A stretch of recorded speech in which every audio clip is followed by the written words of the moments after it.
Today is Friday, October 1st, 2021. Roland Martin Unfiltered, broadcasting live from Dallas on the Black Star Network.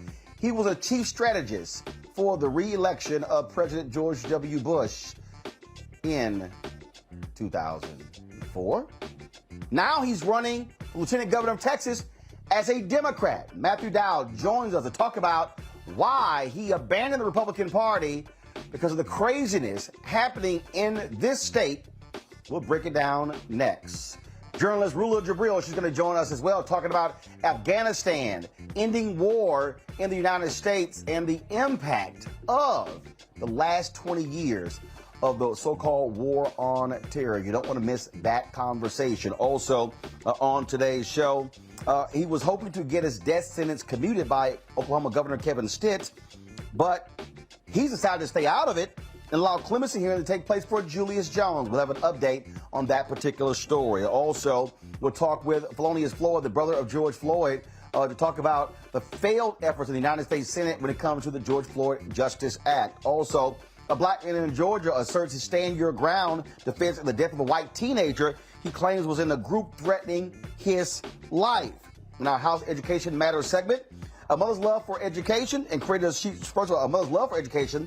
She created a school to help students in need. We will talk to the founder of the Doris L. Morrow Academy. Also, Ozy Media, company founded by Carlos Watson, exposed by the New York Times on Sunday for fudging numbers and also impersonating a YouTube executive.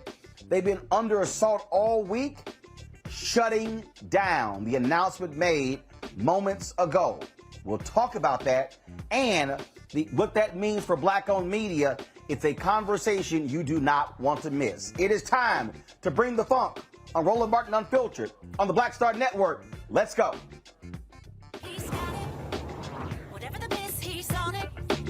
Whatever it is, he's got the scoop, the fact, the find. And when it breaks, he's right on time and it's rolling. Best believe he's knowing. Putting it down from sports to news to politics. With entertainment just for kicks, he's rolling. It's on go, roll, y'all. It's Roland Martin, yeah. Rolling with Roland now. He's funky, he's fresh, he's real, the best, you know he's Roland Martin now.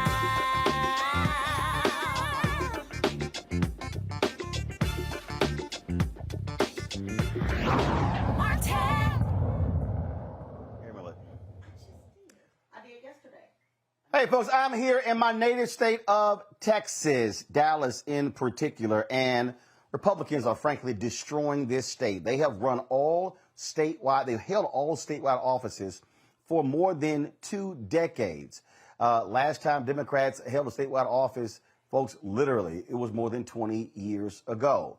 With them controlling the governor's mansion, the Texas House, and the Texas State Senate, they've been run amok, passing all kind of crazy laws, including this year's voter suppression law. You see what Governor Greg Abbott and Lieutenant Governor Dan Patrick are doing when it comes to fighting school districts, when it comes to mask mandates. As a result, Matthew Dowd, longtime Republican, who switched his status to independent, says enough is enough. He is running for Lieutenant Governor as a Democrat.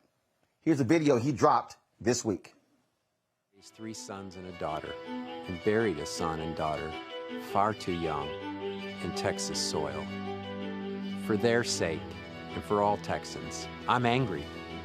The GOP politicians have failed us, especially the cruel and craven Lieutenant Governor.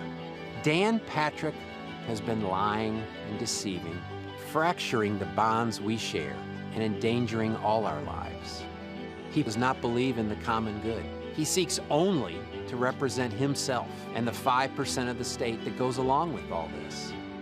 He puts his me over our we.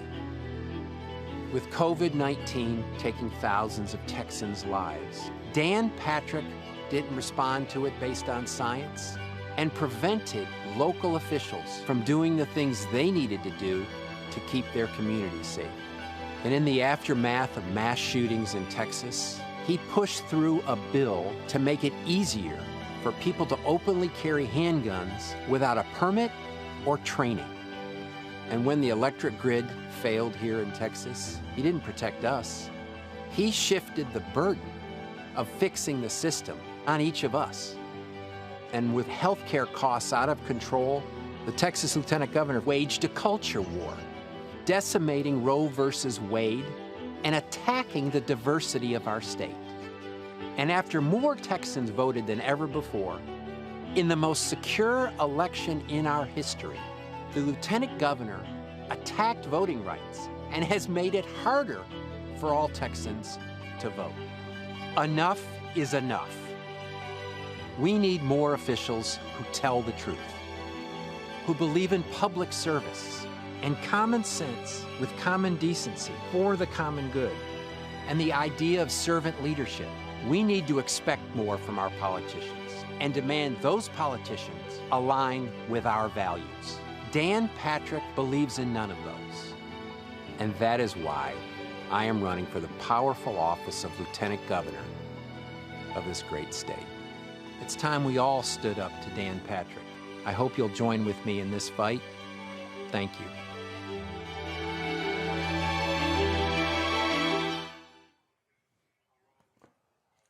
Joining us right now is Matthew Dowd, a former ABC News contributor, analyst there. Also, again, longtime Republican strategist. Matthew, what was it in particular that caused you to say, as somebody who was a behind-the-scenes guy, somebody who staffed and worked for politicians to get them elected, what caused you to say, I got to get in this fight and go after these guys? Well, Roland, I think that's a great question, and I think we all are in this moment asking us the same question. I know you ask yourself the same question about what can we do to actually save our country and save our state. I would say, I mean, obviously the last 5 years were awful, and as you and I both have spoken out against it and what's happened to it. But January 6th was the moment. I was an independent and became an independent, but January 6th was a moment that was a telling moment to me in the insurrection at the Capitol, and then the Republican response to it.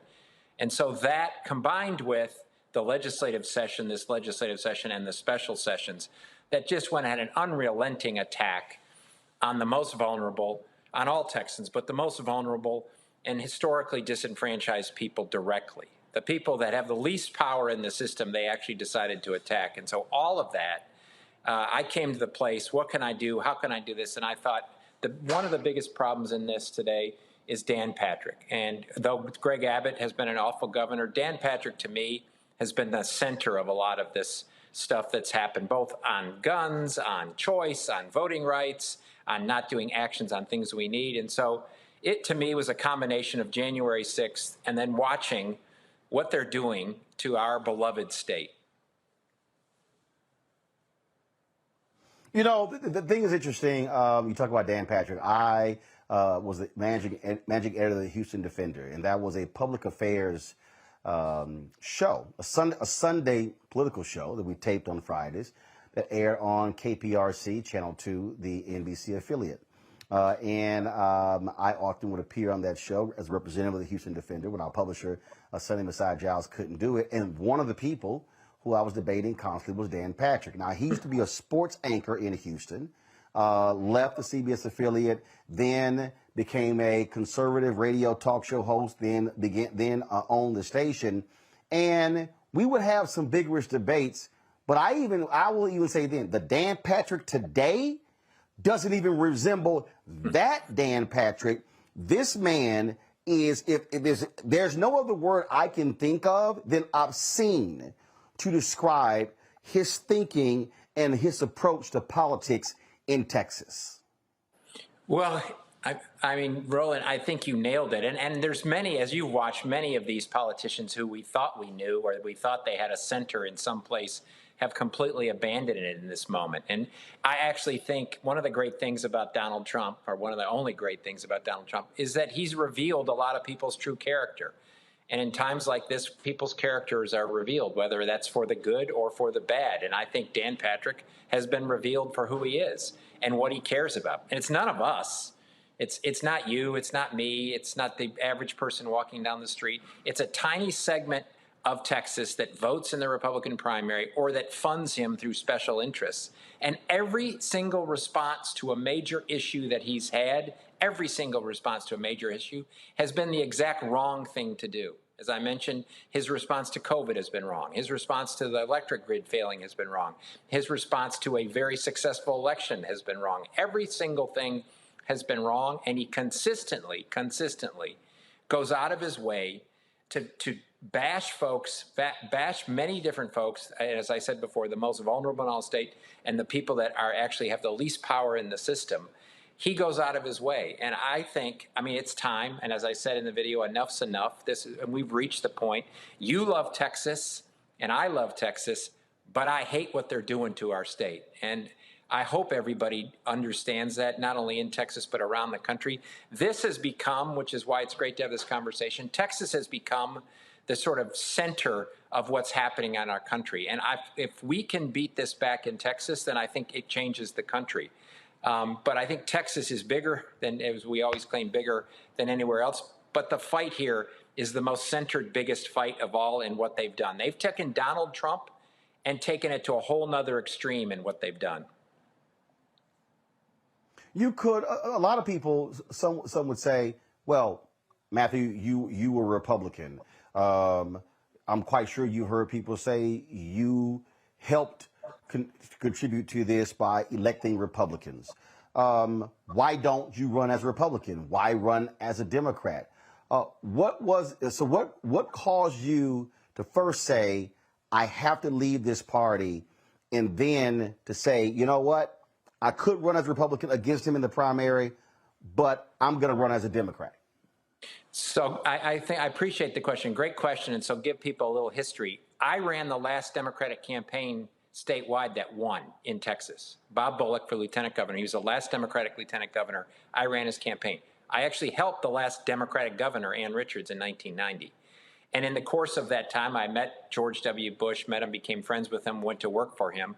And then in 2007, for a variety of reasons that have been very public, I came out publicly, very critical, left the Republican Party, blasted George W. Bush over the war and over many other things. And I was done then in 2007 with the Republican Party. 14 years ago, I was done then because I sensed the direction they were going. I became an independent in the course of that. But the last year or last year and a half, I've come to the conclusion that the only vehicle today that's available that is a Democratic, small d, entity is the Democratic Party, because the Republican Party has become an autocratic entity. It is gone. It is done as a constitutional, small d Democratic Party. That is over. It is who they are. And so anybody that claims otherwise is either deluded or is fooling themselves in the course of this. And so, in my view, the only vehicle to sort of enunciate a program of what you want to do to return our state and our country to a place that we all love is through the Democratic Party in this. And as I said, they're the only vehicle to save our republic. I think in anybody's case, no matter who it is, Liz Cheney or all of these other folks that think somehow they're going to speak truth and somehow it's going to change it, it's not. In my view, Roland, the only way the Republican Party changes, and I wish there was an enlightened Republican Party that had conservative principles that believed in the same values that you and I do. There's not. But the only way they may get back to reality is if they lose up and down the ballot resoundingly. They lose up and down, and maybe, just maybe, it's a chance, maybe, just maybe, by losing, they'll return to some sense of decency and common sense. Other than that, they're not going to return to decency and common sense. And when you say lose, I've seen your tweets. You say they must lose everywhere. They can't lose a few races. They need to be brought to their knees. Yes, from governor to sheriff, from every office, from U.S. Senate all the way down to county commissioner, whether it's in Dallas or Houston or Hayes County where I live here in Wimberley, they need to lose every single office because they need to be held accountable. And even these people that you've talked to and I've talked to that say, well, that's not really me, but I'm going to run as a Republican. Every single person that stands up right now and runs as a Republican is facilitating the problem.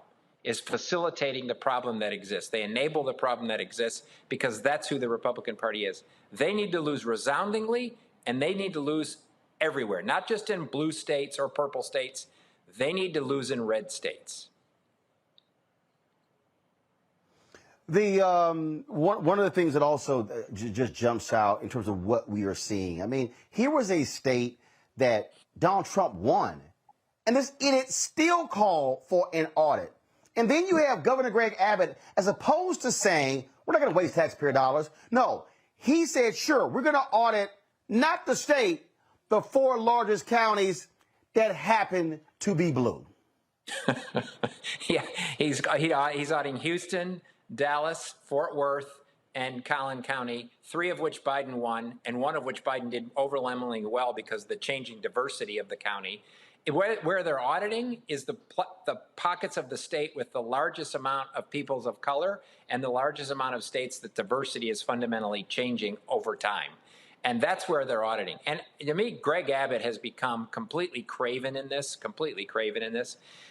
In many ways, Greg Abbott is a very weak person because Donald Trump, says bark, he barks, and Greg Abbott just says, how high should I jump every time he does that. And it shows you where the Republican Party comes from. And to me, they're not leaders. And I always sometimes call them GOP leaders. They're not leaders because what leaders do is leaders speak truth to their supporters. When their supporters are off on the wrong track or people that you're friends with are going the wrong direction, what a leader does is say, wait a sec, that's not right. What we need to do is X, Y, and Z.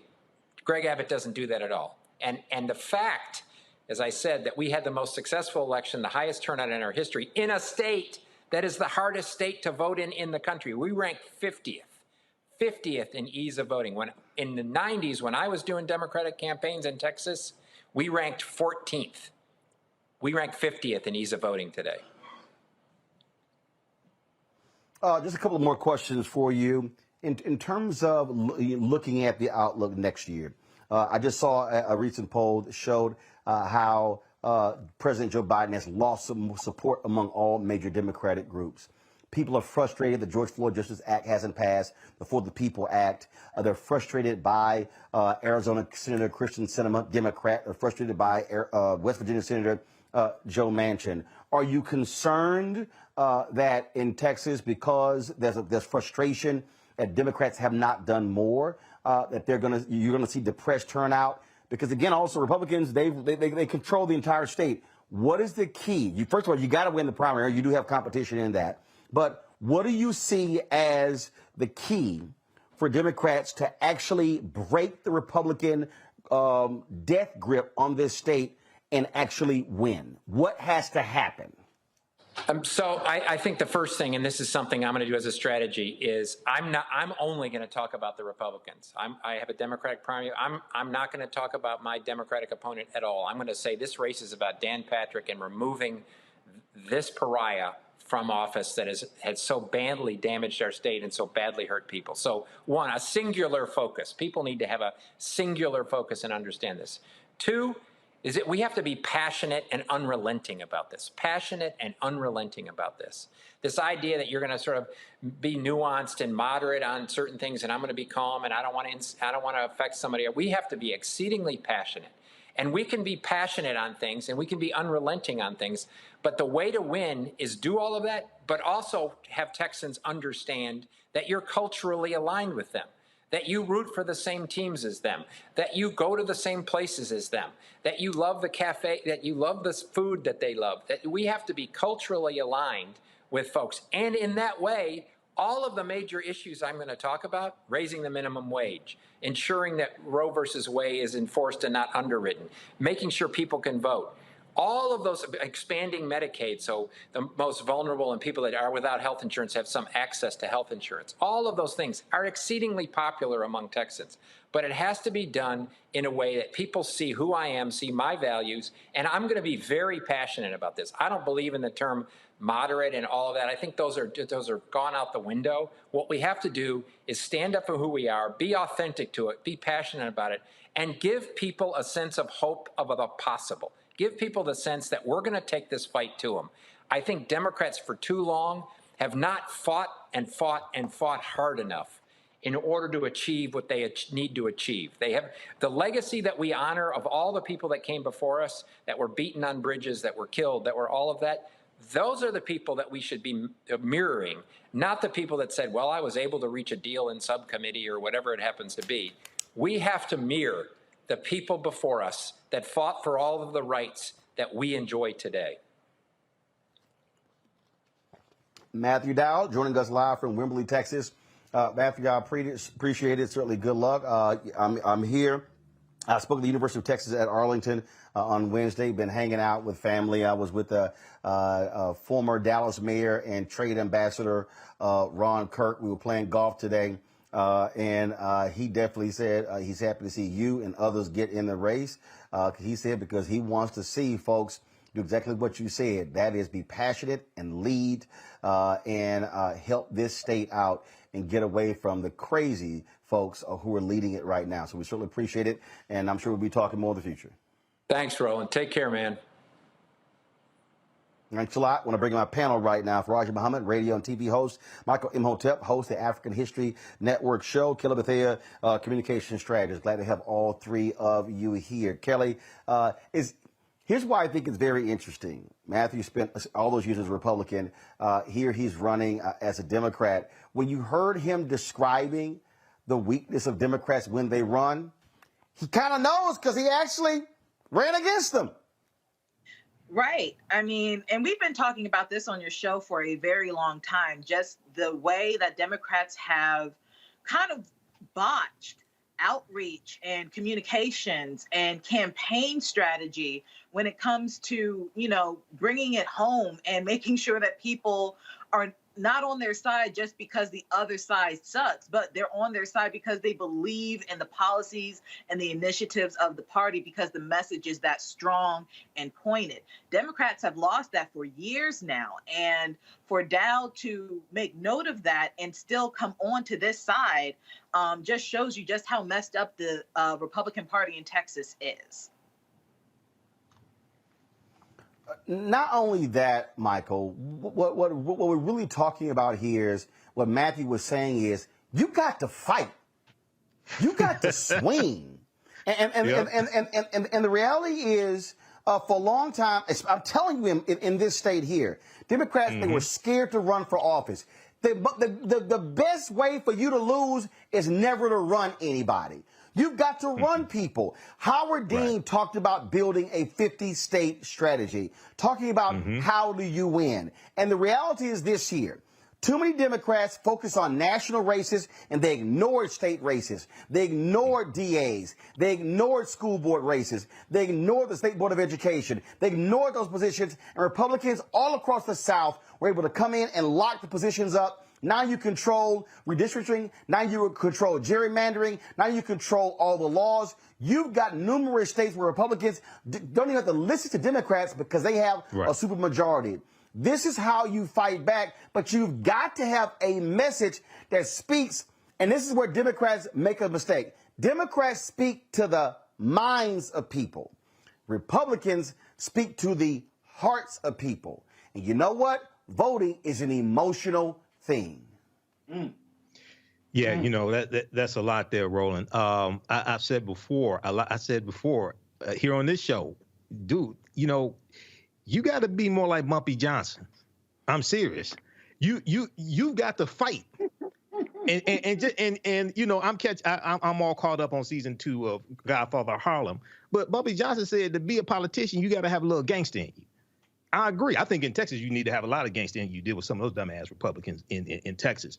But yeah, he's correct. And the other thing is he's helped Democrats win back in the 90s, and he's also helped Republicans defeat Democrats as well. So, I saw him a couple of days ago and saw his announcement, Matthew Dowd.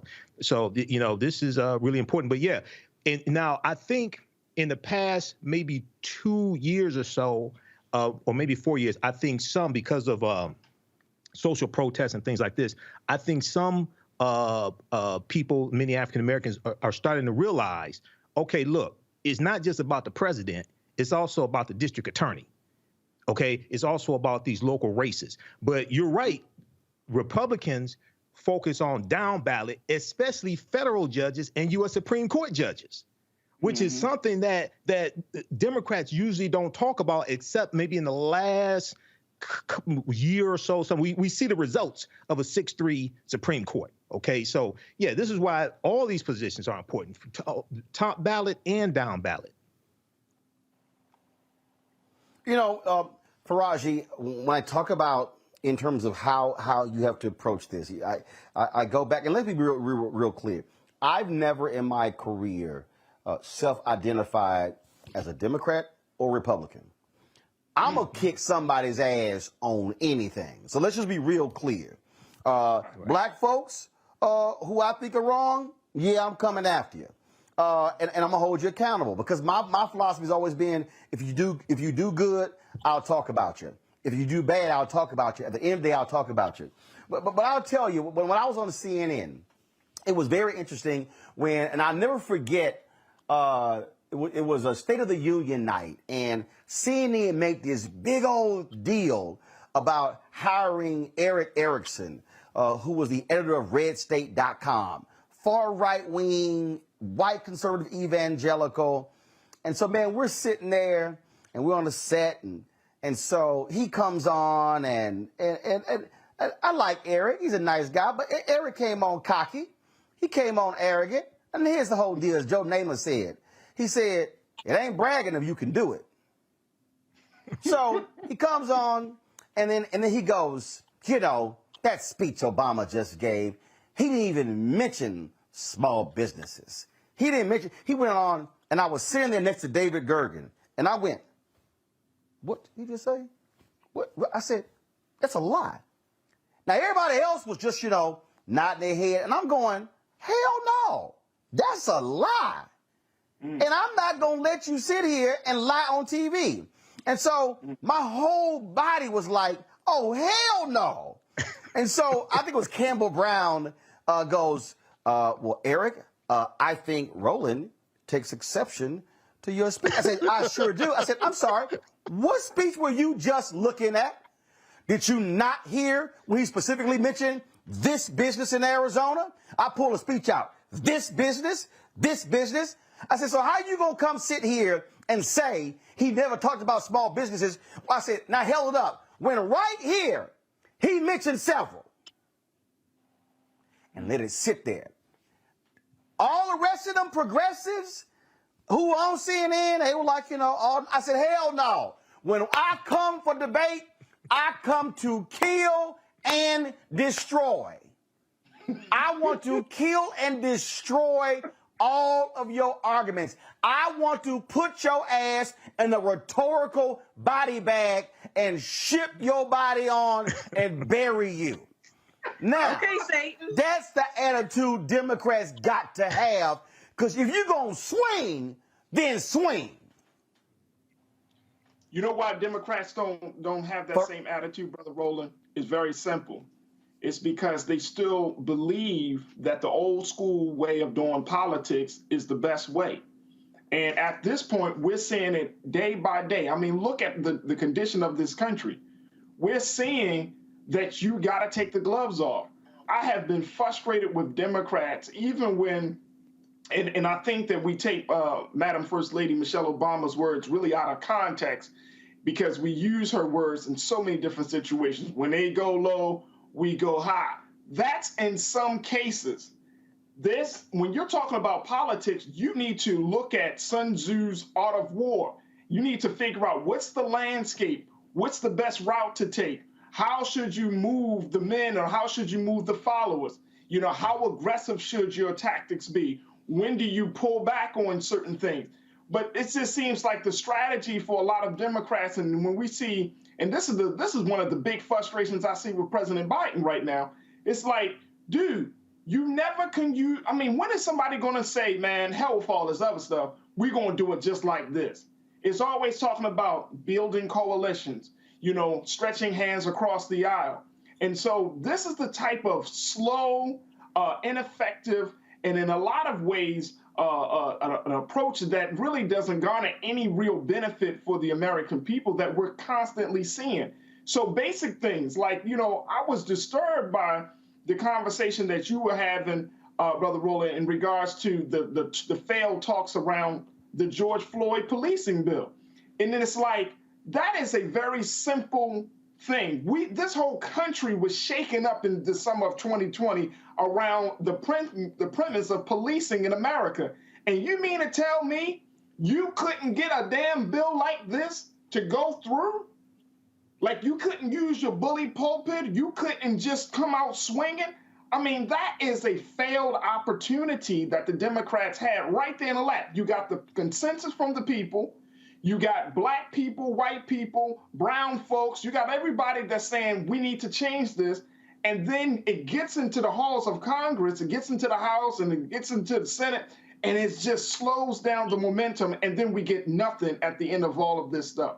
And this is why, as I was listening to Mr. Dowd, I'm going to be interested to see how he's going to be able to move forward in his campaign. First, he got to build the trust among progressive Democrats, because he sounds like he's a white man that's come to some level of an awakening, but he's going to have to figure it out how he's going to move forward with progressive Democrats.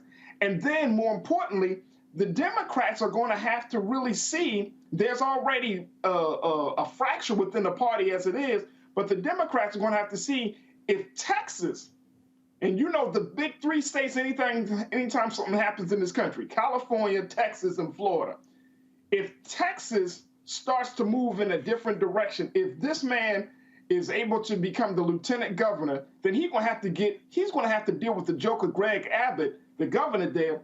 And what is that going to be like? What is going to be the relationship? How is the policy? Well, you got to remember. You got to remember. First of all, let me help you out. A couple of things. One, Greg Abbott's numbers are way down, and Beto O'Rourke is probably going to announce he's running for governor.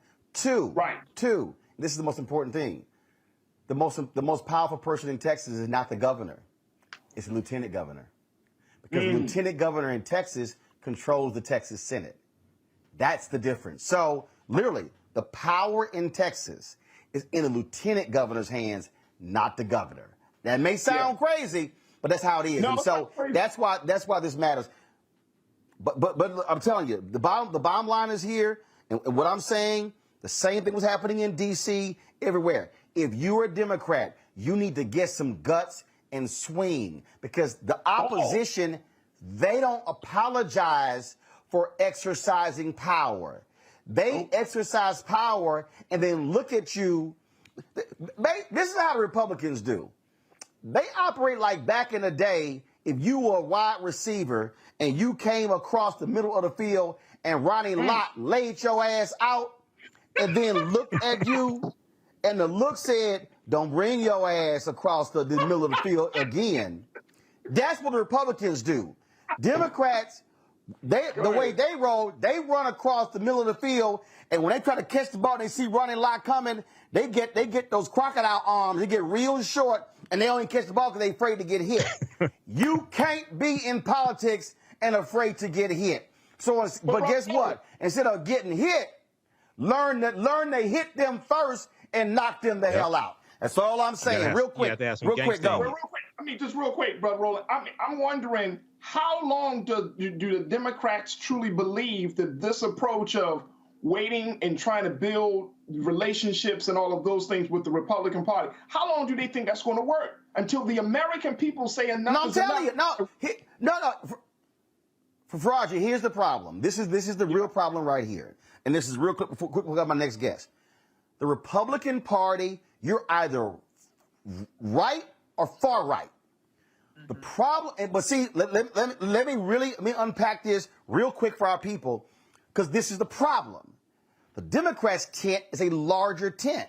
Right. You have centrists, moderates, progressives, liberals, far left liberals. Much larger tent. You got to satisfy a lot of constituencies in there. But why do you have to do that? Because Republicans have controlled gerrymandering, and they've appointed more Supreme Court justices. They are crafting districts that are more purple or even than Republican districts. So the reason the Republicans can be more hardcore is because they basically have crafted safe districts. You have more Democrats. They've got to be more middle of the road because of how their congressional districts are drawn. You take Pennsylvania. Outside of Philadelphia and Pittsburgh and the suburbs, Pennsylvania is Alabama. So if you run for statewide office in Pennsylvania, you can't be, uber liberal and only appeal to Philadelphia and Pittsburgh because you're going to get crushed. That's what Matthew was saying. Texas is the same way. If you only appeal to liberals in Harris County, Dallas County, Bexar County, Collin County, Travis County, you're going to get crushed in West Texas. But what he's saying is, running with passion, what he's saying is, I'm going to make an argument that even talking to those people, that I'm appealing to them on policy that speaks to their hearts. That's what he's talking about. That Democrats play this nice fine line. That's part of the problem. So when you ignore the state offices and the offices below, you have given Republicans an advantage to control the political apparatus to force you where you got to be moderate, centrist, and all of this, as opposed to being far more progressive the way you should. And so that's the delicate thing that's going on here. And so again, for all these people watching, let me be real clear, okay? I voted Republican, I voted Democrat, I voted independent, I voted nonpartisan. I vote based upon the issues. I will say this, as Matthew said, and I agree 100%. The current state of the Republican Party, I want every single one of them to lose in every race in America, because they must be obliterated for what they are doing. And if any of them stand with Donald Trump, they stand with the folks on January 6th, they must be taken out politically, and there ain't no other way around this. Now, folks, earlier, when I was talking to Matthew, I mentioned President Joe Biden's falling polling numbers. A lot of that really started with the, as some people call the debacle, when it came to pulling out of Afghanistan. Bottom line is this here: Afghanistan was never going to be a nice pullout. It was always going to be full of drama. But it has had tremendous impact, and he did have the courage to say enough is enough when it comes to the war, in terms of how we're operating. Rula Jabril, she is a phenomenal journalist. You've seen her on many other networks and other shows as well, in terms of really dealing with this issue of Afghanistan, the Middle East, what our foreign policy looks like. Rula, I've been trying to have you on the show for years. Finally glad to have you on. So let's talk about in terms of where we are. And I'm going to use that Democrat-Republican sort of deal here. Democrats, in many ways, try to operate Republican light. Either you're going to be a Democrat or you're going to be a Republican. Now we see, when it comes to foreign policy, how they've done the go along to get along, how we've spent trillions of dollars, nothing to show for it. Your assessment on how the media went after Joe Biden, called it a massive failure, and now how does this set up what we do now going forward to get people to understand that, look, it may have been messy, but we needed to end that crazy war, 20 years in Afghanistan? Roland, finally, good to meet you. So let me start by saying it is astonishing. It's truly astonishing that we're talking about so-called progressive Democrat. We're talking about $3 trillion, but no one, and it's another failure of top of failure of 20 years war on terror. Both chambers just approved $7.5 trillion in budget, in defense budget for the United States over the next 10 years. Regardless, the failure in Afghanistan, regardless the defeat of and the failure and the catastrophic humanitarian catastrophe that was created as consequence of this war on terror, regardless the fact that our investment, trillions of dollars in Afghanistan and Iraq, basically was obliterated. We had a government in Afghanistan that ran off in 2 seconds. The people who are holding the line are actually the women. And I'm saying this because people, progressives or so-called progressive, who don't want to invest in uplifting people from poverty in the United States. They don't want to basically fight against climate change that is literally killing 7 million people every year. They don't want to defend Americans against poverty, against all kind of issues here at home, but they're willing unanimously, unconditionally give more trillions of dollars to an apparatus, to the defense industry that produced nothing except desperation, radicalization, and nothing else. If we look at the war on terror and we look how everybody is jumping at the throat of President Biden for ending something that we knew was going from worse to worse, that was producing nothing, jumping at his throat is another failure of journalism and of our corporate media that wants to engage in these countries on one issue, how to bomb more, instead of building schools or bridges overseas, or give scholarships, or building human infrastructure, or investing in the next generation. We are willing to invest trillions of dollars, $7 trillion in bombs and helicopters and uniforms and missiles. When is this going to be debated and discussed? When is this ever going to be questioned? Because so far, we're keep repeating the same mistake, hoping in a different outcome, and we're becoming crazier and crazier. I mean, I understand why Republicans are crazy somehow. I see that they create their own, echo chamber of narrative, and they have propaganda machine that brainwash them. But what about progressives and Democrats? I mean, I cannot fathom why in the 21st century it is so hard to take from trillionaires and billionaires and give a little bit more to average Americans who don't want their children to die in these wars. By the way, these are the people that lost their children and fought in these wars, and now they are slipping into poverty. When is this going ever to be debated in mainstream media? It's very interesting, Roland, when I ran the Dallas Weekly, there were some independent journalists who went to Iraq, and they brought back these really haunting images of Iraqis who sustained so many lost lives. And I remember I think I did probably about a 6 or 8 page spread, and folks were calling me, "This is propaganda. You're putting this out." And I said, whoa, wait a minute, hold up. I said, so we're not to talk about the hundreds of thousands of Iraqis who were killed? Even this drone strike. Okay, the United States lied. Oh, we took out someone who's about to do a car bomb. Then they had to come walk it after reporting, came back. No, they killed 10 innocent Afghans. And what gets me is I listen to these Republicans, so-called pro-life, who don't give a damn that 10 Afghans were killed in a drone strike, 7 children, and it's like, no big deal. And one of the greatest mistakes that President Obama has not been fully held accountable for were the drone strikes that he also authorized that were killing innocent people. We cannot be so pro-America that we don't give a damn when thousands upon thousands of people, innocent people, are being killed because under the guise of the war on terror.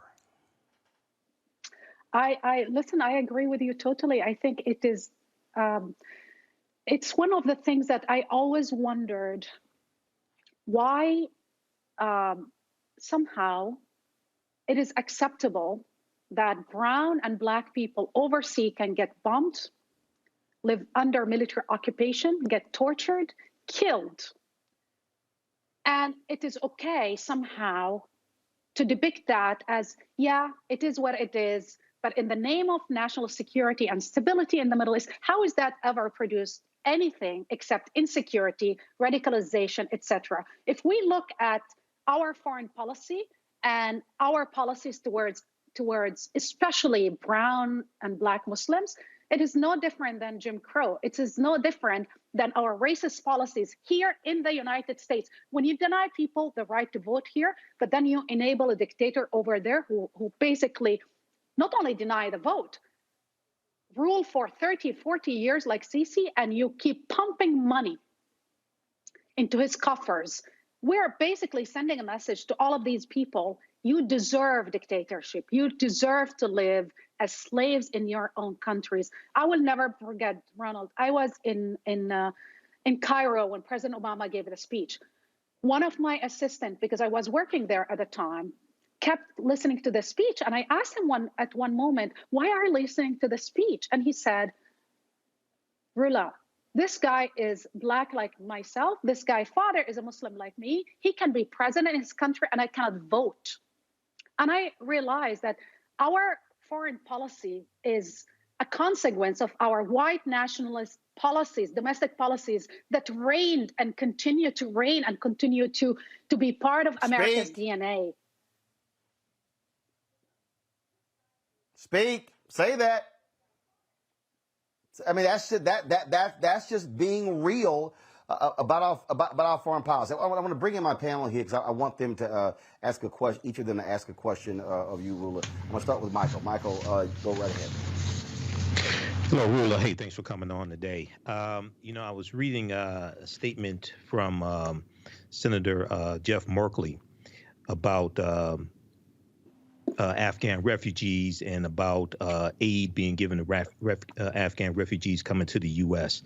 Can you, and then also at the same time, we look at how Haitians have been treated and Haitians being deported, even though about 12,000 have been allowed to stay here and apply for political asylum.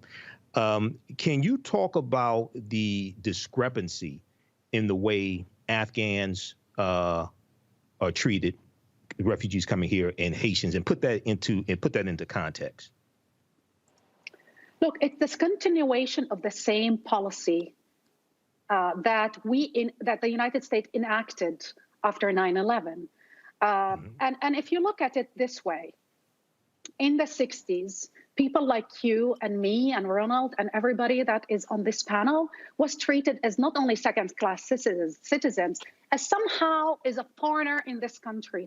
Trump rose to power by delegitimizing the first African-American president in this nation, calling him, he couldn't be American. Guess what? Because he's Black. He was saying the private part loudly somehow, and he was, camouflaging his language, using a different language. But this is no different than these people marching in Charlottesville saying, Jews will not replace us. Anybody that is different in this country is an illegitimate somehow voter or is stealing something or somehow can't be an American. So our war on terror and which is our foreign policy, by the way, and our refugee policy are the same part of this that stems from the same doctrine. And the doctrine is called white supremacist. It's entrenched in the DNA. Every 2 years, Republicans find something to discuss, gay marriage, something to distract their base with. Today, what is it? Critical race theory. Exactly. Every 2 years, they find a boogeyman, and the boogeyman is always a Black man or a Black woman to rally against. It was the Afghans, or it was the Iraqis, it was bin Laden. I mean, the failure of our media not to make people understand that Iraq had nothing to do with 9/11. And Saddam Hussein, as horrible as he was, had nothing to do with 9/11. But in order to sell that war, they need to sell lies after lies. Are we surprised that Trump is selling different lies? These lies started with a war on terror.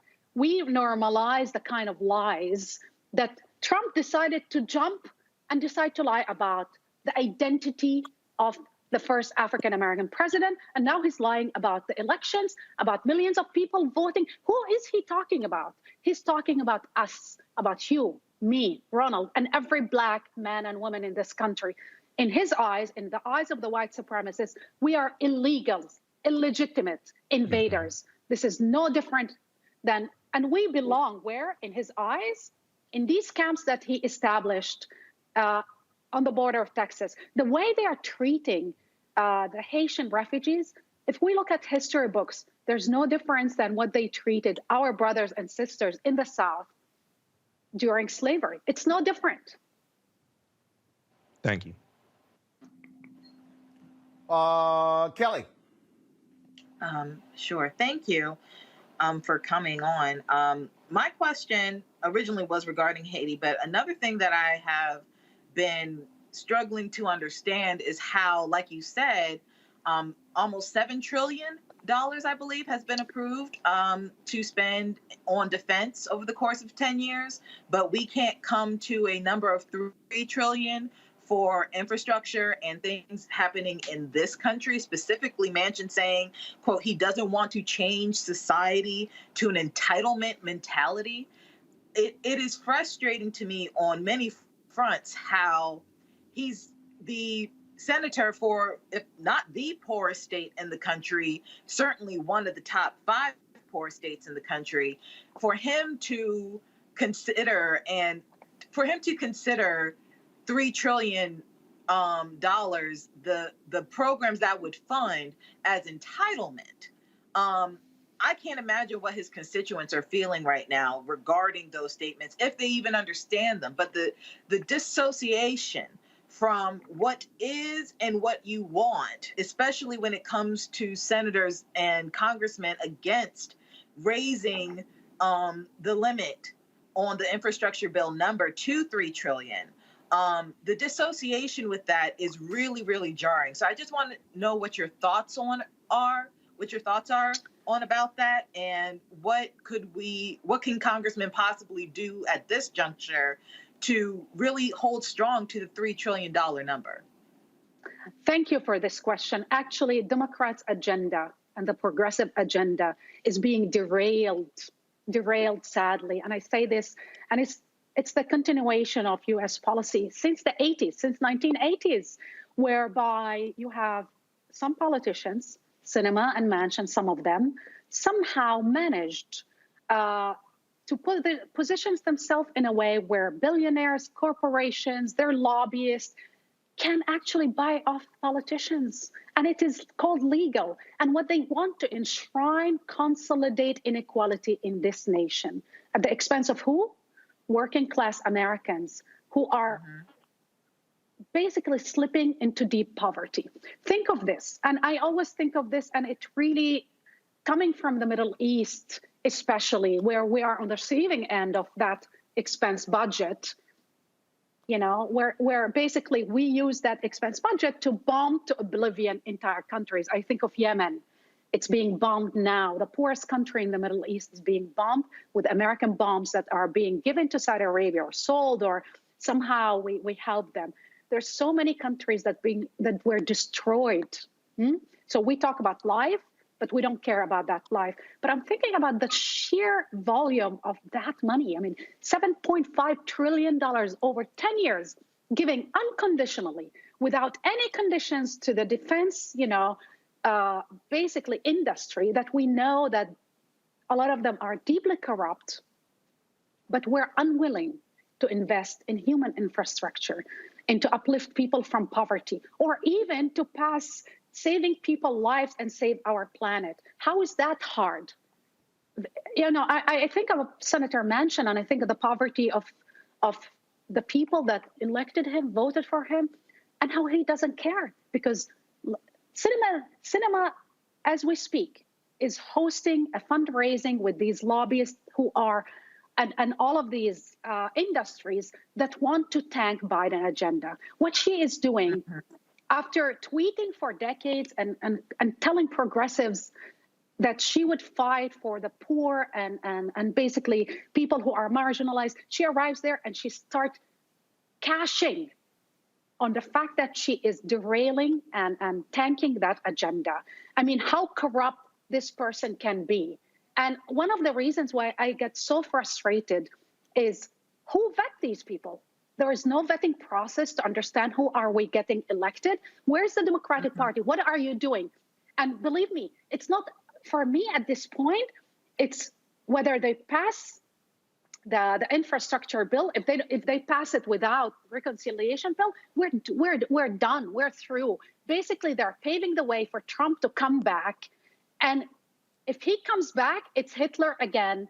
After he managed to do the first coup, Trump tried that coup and he failed. But the next time they will not fail.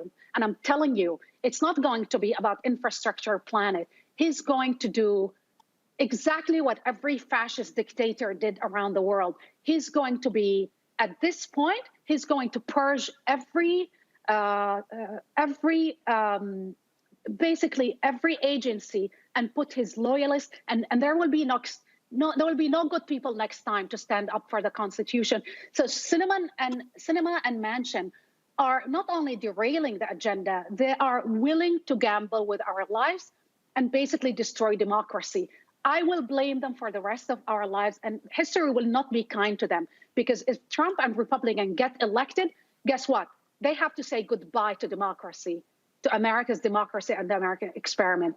And I believe the violence we've seen is nothing compared to the violence that is coming. I predicted Trump victory in 2015. I saw the language. I saw what he was trying to do. I predicted the violence of January 6th because the writings are on the wall, and what's coming is even worse. Faraji, your question for Rula. Yes, Rula, thank you so much for joining us here on the show. I just had a question in regards to a very interesting part of this infrastructure bill as it relates to Israel. Robert Wetzler, who is is the president of the S. Daniel Abraham Center on the Middle East Peace in Washington, wrote an op-ed just a couple of days ago for the New York Times talking about the fact that progressive Democrats are now raising some real concerns about the relationship between the United States and Israel. They put it in as part of the country's infrastructure bill. And Rula, tell me, what do you see as being what do you take from this?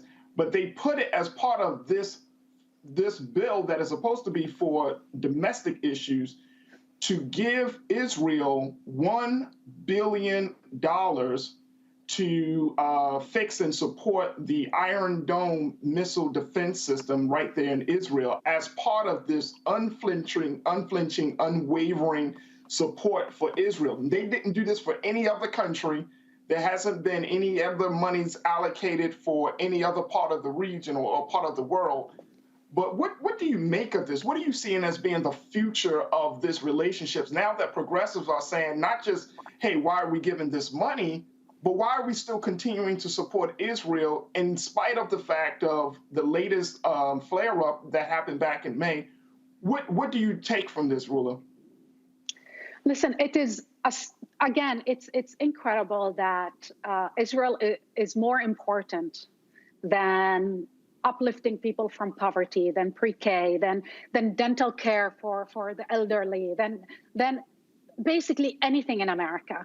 And again, what is Israel is about today? It is an ethno-nationalist state of purity and exclusion. It is a military occupying power that subjugates millions of people in the West Bank and Gaza who have no right whatsoever. Even Israeli organizations are calling it apartheid.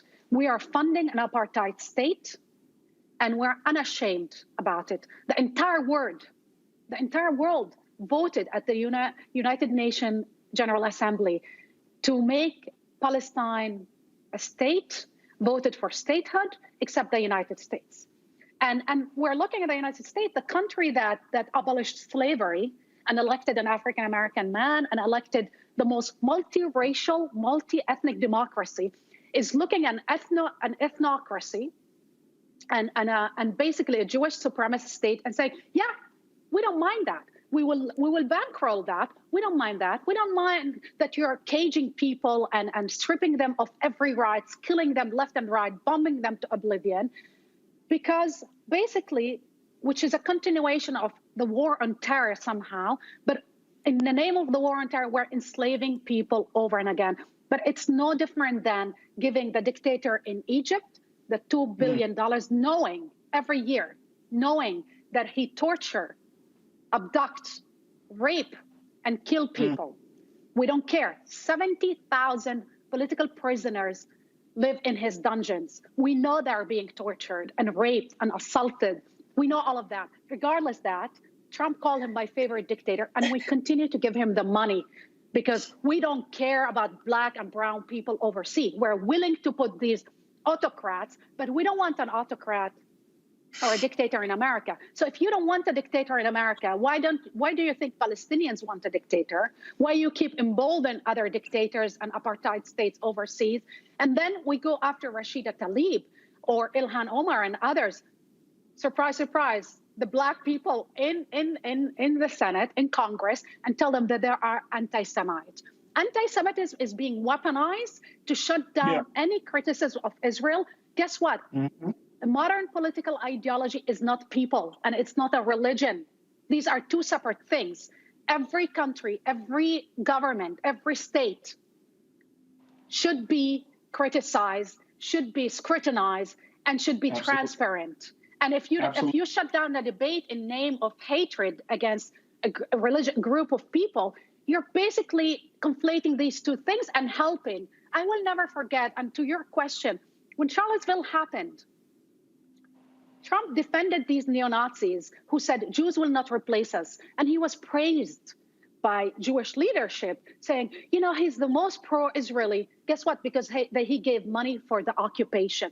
How can you reconcile these things? Democrats have to really start examining their policies overseas, and all of that money that's being given left and right, whether the $7 trillion to the defense industry, to the Pentagon, the billions of dollars giving to dictators around the world, while our people here at home are slipping more and more into poverty. Mothers cannot go anymore. I mean, this pandemic wiped out millions of dollars, generational, basically, income, especially of Black and brown people, and especially women. And they're unwilling to address this issue in the name of what? What security Israel guarantee for whom? When we know that from documents, from the Pentagon documents or 9/11 Commission, we know that this is the #1 issue that radicalized people historically across the Middle East. So they're lying to themselves, they're lying to us, and this is corruption on steroids. Rula Jabril, we certainly appreciate you joining us. Folks, please follow her on social media. You definitely want to get her analysis. Like I said, I've been trying to get her on our show for quite some time, so certainly glad we could make it happen. Rula, let's do it again. Yes, anytime. Thank you. Thanks a lot. All right, then, folks, got to go to a break. We come back. Lots more on Roland Martin Unfiltered here on the Black Star Network. We're going to talk with one of the brothers of George Floyd about the failure to get the Senate to act on the George Floyd Justice Act. Also, a black man stands his ground in Georgia and killing a white teen. We'll talk with the NAACP there. Plus, we'll also deal with another story out of Oklahoma. Julius Jones, brother, where they say this is grant clemency. Why is the governor acting on this? There's all kind of drama there. We'll talk with a guest there as well. Lots to unpack, folks, right here on Roland Martin Unfiltered, broadcasting live from Dallas, Texas. Be sure to support us, folks. Download the Black Star Network app. We want to have 50,000 downloads by December 31st. Android phone, Apple TV, Android TV, Roku, Samsung TV, Xbox, all the platforms. You can get it. Tell a friend, tell a family members. Let's make it happen. Also, please support us with our Bring the Funk fan club. Every dollar you give goes to support the show, y'all. Every dollar. Cash App, $RM Unfiltered. PayPal is R Martin Unfiltered. Venmo is RM Unfiltered. Zelle is roland@rolandsmartin.com. You want to use a credit card? Just simply get the Square credit. You can use a credit card. Go to rolandmartinunfiltered.com. Use your credit card. Folks, this is Black-owned media. We don't answer to anybody else. Independent, Black-owned. I'm going to holler back in a second.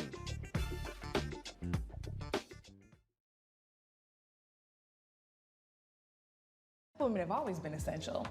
So now how are you going to pay us like that? And it's not just the salary. I mean, there are a whole number of issues that have to support us as women. Yeah. But that's what we deserve. That we shouldn't have to beg anybody for that. And I think that we are trying to do our best as a generation to honor the fact that we didn't come here alone and we didn't come here by accident. I always say every generation has to define for itself what it means to move the needle forward.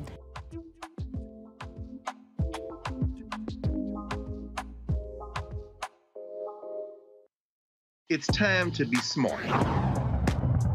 Roland Martin's doing this every day. Oh, no punches! Thank you, Roland Martin, for always giving voice to the issues. Look for Roland Martin in the whirlwind, to quote Marcus Garvey again. The video looks phenomenal, so I'm really excited to see it on my big screen. Support this man, Black Media. He makes sure that our stories are told. See, this difference between Black Star Network and Black-owned media and something like CNN. I got to defer to the brilliance of Dr. Carr and to the brilliance of the Black Star Network. I am rolling with Roland all the way. Honored to be on a show that you own. A black man owns the show. Folks, Black Star Network is here. I'm real revolutionary right now. Wow, Roland was amazing on there. Hey, Black, I love y'all. I can't commend you enough about this platform that you've created for us to be able to share who we are, what we're doing in the world, and the impact that we're having. Let's be smart. Bring your eyeballs home. You can't be Black-owned media and be scared.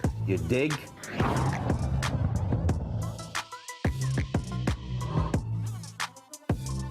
Y'all know who Roland Martin is. He got the ascot on, he do the news. It's fancy news. Keep it rolling. Right here. Rolling. Roland Martin.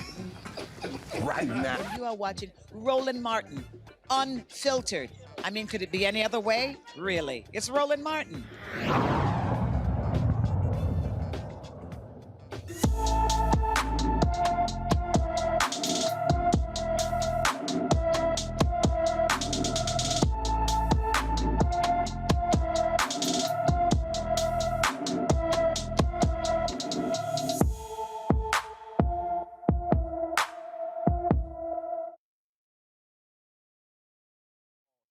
Seen August 29th, 2021 in Baltimore, Maryland.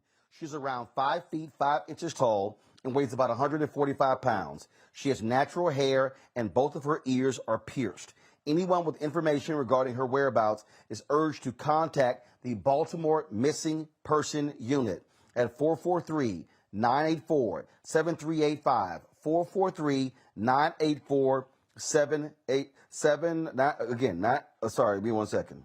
443-984-7385, 443-984-7385. So please do that. Every day we're going to feature an African-American who is missing to make sure that they get the attention they deserve. And so hopefully somebody has information to help. All right, folks, let's go to Georgia, where Georgia brother is using the Stand Your Ground law to justify the killing of a 17-year-old white teen. Marcus Wilson, a biracial man, was driving with his white girlfriend when they were accosted by a group of white teens in a truck. The group called Wilson a nigger and his girlfriend a nigger lover as they attempted to veer the couple off of the road. Now, fearing for his life, Wilson fired a warning shot, striking one of the occupants in the vehicle, 17-year-old Haley Hutchison. Wilson was licensed to carry a firearm. Now, Wilson was denied bond and has been held in jail for over a year. His attorneys believe he should have never been charged, citing the controversial Stand Your Ground law, which allows a person in fear of their life to use a weapon legally. Joining us now from Decatur, Georgia, is James Woodall, president of the Georgia NAACP. James, glad to have you. Okay, so I'm just trying to understand. Have y'all looked at other stories of white people who use Stand Your Ground law? Are they sitting in jail for a year? Yes, Roland, and thank you for having me. One, we know that there's the disparity altogether. About 75% in Florida, in comparison, about 75% of black people who are, killing white people and use this law, they end up in jail, right? But in comparison, only about 50% of white people who do the exact same, they end up held accountable as well. And so the disparity is just outrageous. But even to make matters worse, when you talk about Stand Your Ground, one of the things that's so important is to lift up this question of immunity. And here in Georgia, you have a pretrial motion in which a defendant who is charged with a crime, who has been indicted, and is alleged to have committed an act of felony murder, they get the opportunity to go through that pretrial motion. And this is where we are in this case. But what's so challenging for us is that we cannot trust that we will get a fair trial. The judge from the onset has been impartial. He has been very negative. He has shown a bias towards these individuals who committed this act of aggression towards Mark and his girlfriend, even so much as they stood on the bench back in August of last year, told us that they told law enforcement that they not only were underage, not only were they drunk while they were driving, not only were they drunk while they were driving with alcohol in their cars, but now they had also hanging out the window, with doing all of these things, and not once was even so much as cited for any kind of criminal act. And instead, you have Mark, who is charged with a crime and has been in jail for over 400 years. And so this is the standard of justice, if you will, or how the legal process presents itself for us, and this is what we're fighting against. So, again, what's crazy, first of all, was there any video? Was there anything along those lines? And what's the justification for holding him for a year? Well, one, there was no video of the incident itself, and for those who have been in Statesboro, this was on the bypass, and there's no cameras, there's no lights. It's a very dark road, and so when you have a black truck with a whole bunch of drunk teenagers driving down the road trying to run you off the road, you don't have time to record. You don't have time to even call the police. All you have time is to either get off the road or protect yourself. And if people remember, during the Trayvon Martin case, the stand your ground thing came out then. There is no duty to retreat here in Georgia. And so you can use force to defend yourself against acts of aggression and uses of force against you as well. That's what Mark did. But in this case, the judge has asked, why did he have a gun? You know, if that was a white person, that would not even be a question. We hear things about Second Amendment and those kind of things. But when you think about this case, what was so outrageous is that the defense attorney, the lead counsel for Mark Wilson, was arrested last week. The judge held that man in contempt of court because the judge and the prosecutor were having ex parte communications. The judge took home evidence that had not been admissible to the court. He kept it overnight and then came back the next day, and once the defense was notified of it, they immediately objected. And instead of giving back that binder of evidence, the attorney wanted to give it to the clerk to establish chain of custody, which is the proper procedure. The judge did not do the proper procedure, neither did the judge notify the court properly. And so this is one of many of instances during this case that the judge has just acted totally impartial, and there's no confidence that we can get a fair trial. Have y'all tried, well, first of all, has his lawyers tried to get the judge recused from this case? Yes, so there have been multiple motions for recusal. Right now, the courts have, the entire judicial circuit has recused themselves from this case to decide whether or not that this judge needs to recuse himself. We're calling on the judge to simply just do the ethical thing and recuse himself, right? We shouldn't have to go through lengths and bounds to get him off of this case, but nevertheless, one of the most challenging things about this case, and I'm so glad that you're having us on to talk about it, is the fact that the judge has issued a gag order on the case. Nobody can talk about the case who's a party to the case. There's been no media attention around it outside of one local media station, and they have done a tremendous job. But there's been so many barriers to be able to lift up what is happening.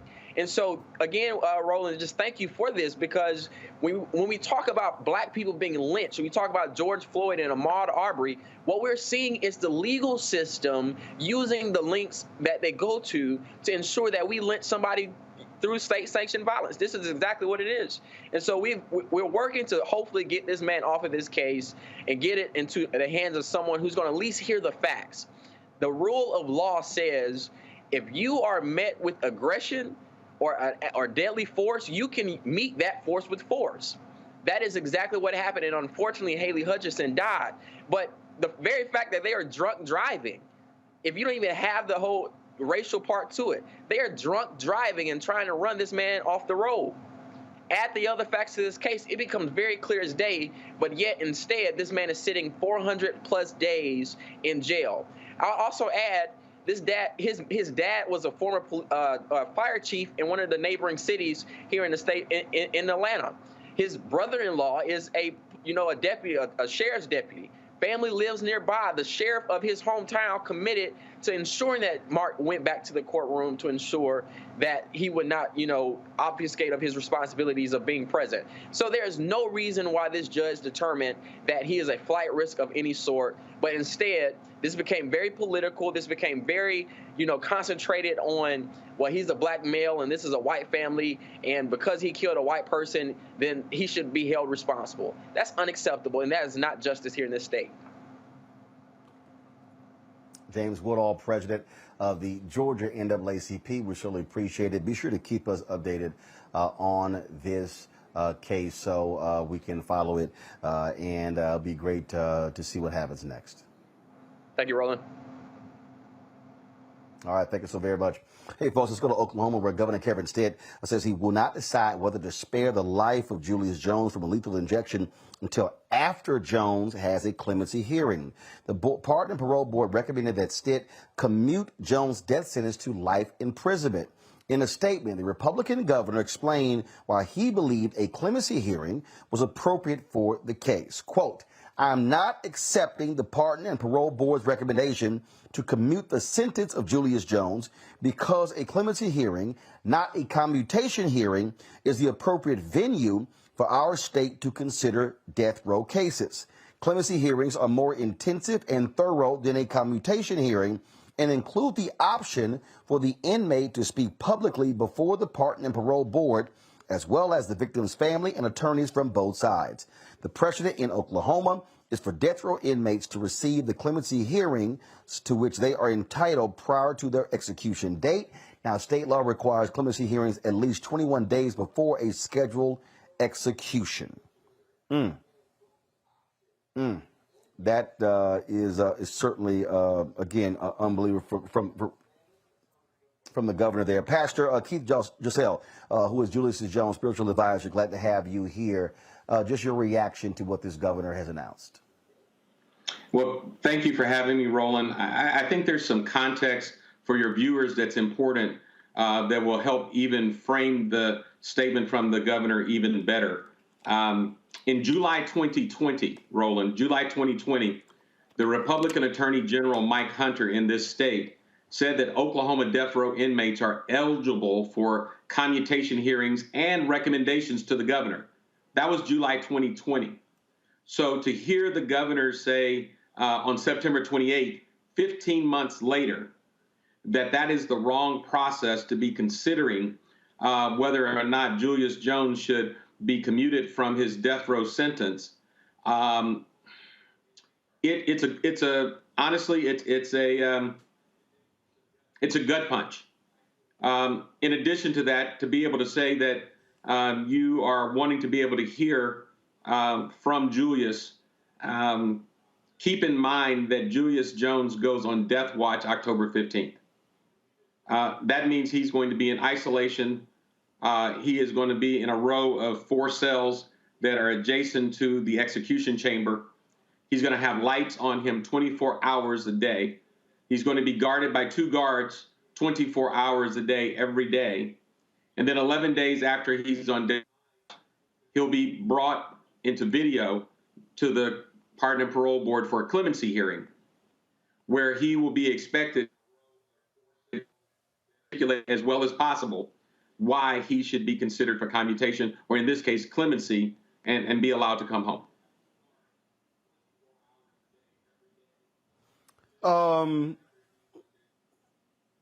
It's interesting to listen to the governor try to say, how a commutation hearing is so different from a clemency hearing. How do you even make sense of that? Well, it's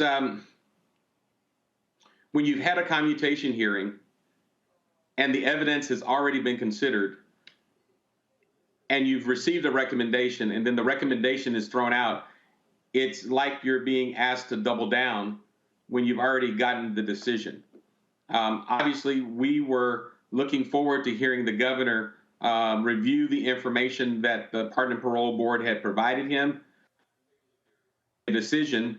Now what we're expecting is that there's going to be a clemency hearing, and then a recommendation is still going to be made, and it's going to be back to the governor to be able to make a decision. there's been a lot of goalpost changing, if you will, in the middle of this game, and it hasn't stopped. The day after the governor denied the recommendation, the Oklahoma County DA convened a grand jury to investigate the Pardon and Parole Board with the possible outcome of removing or arresting board members in order to be able to tilt the board into his favor to get the kind of verdict that he wanted. And so all of this is still happening. The goalposts are still changing while we're waiting on this clemency hearing October 26th. Man, that is crazy there. We're going to keep following this story as well. And we hope Oklahoma does the right thing when it comes to Julius Jones. We certainly appreciate, Pastor, you being with us. Thanks a lot. Thank you for having me. Folks, we've been talking all week about the failure of Republicans and Democrats to come to a resolution, an agreement on the George Floyd Justice Act. We've been breaking down for you the weird discrepancies and the frankly hypocritical positions of South Carolina Senator Tim Scott. Now, yesterday we talked on the show about how Senator Tim Scott previously agreed with withholding funds from police departments that did not make changes based upon federal law, which is a total opposite of what he said on Sunday on Face the Nation when he was criticizing Democrats for the exact same thing. Now, last night, I sent a text message to Senator Tim Scott asking him specifically about the contradiction. He's yet to respond. I sent an email to his staff, who yesterday sent me several emails regarding his position, specifically asking them about his prior position and his own deputy chief of staff telling Michael Harriott of the Root why they were doing it. I've gotten no response from his Senate staff. How does the George Floyd family feel? Phineas Floyd is his brother. He joins us live right now from my home city, Houston, Texas. Phineas, glad to have you back on Roland Martin Unfiltered.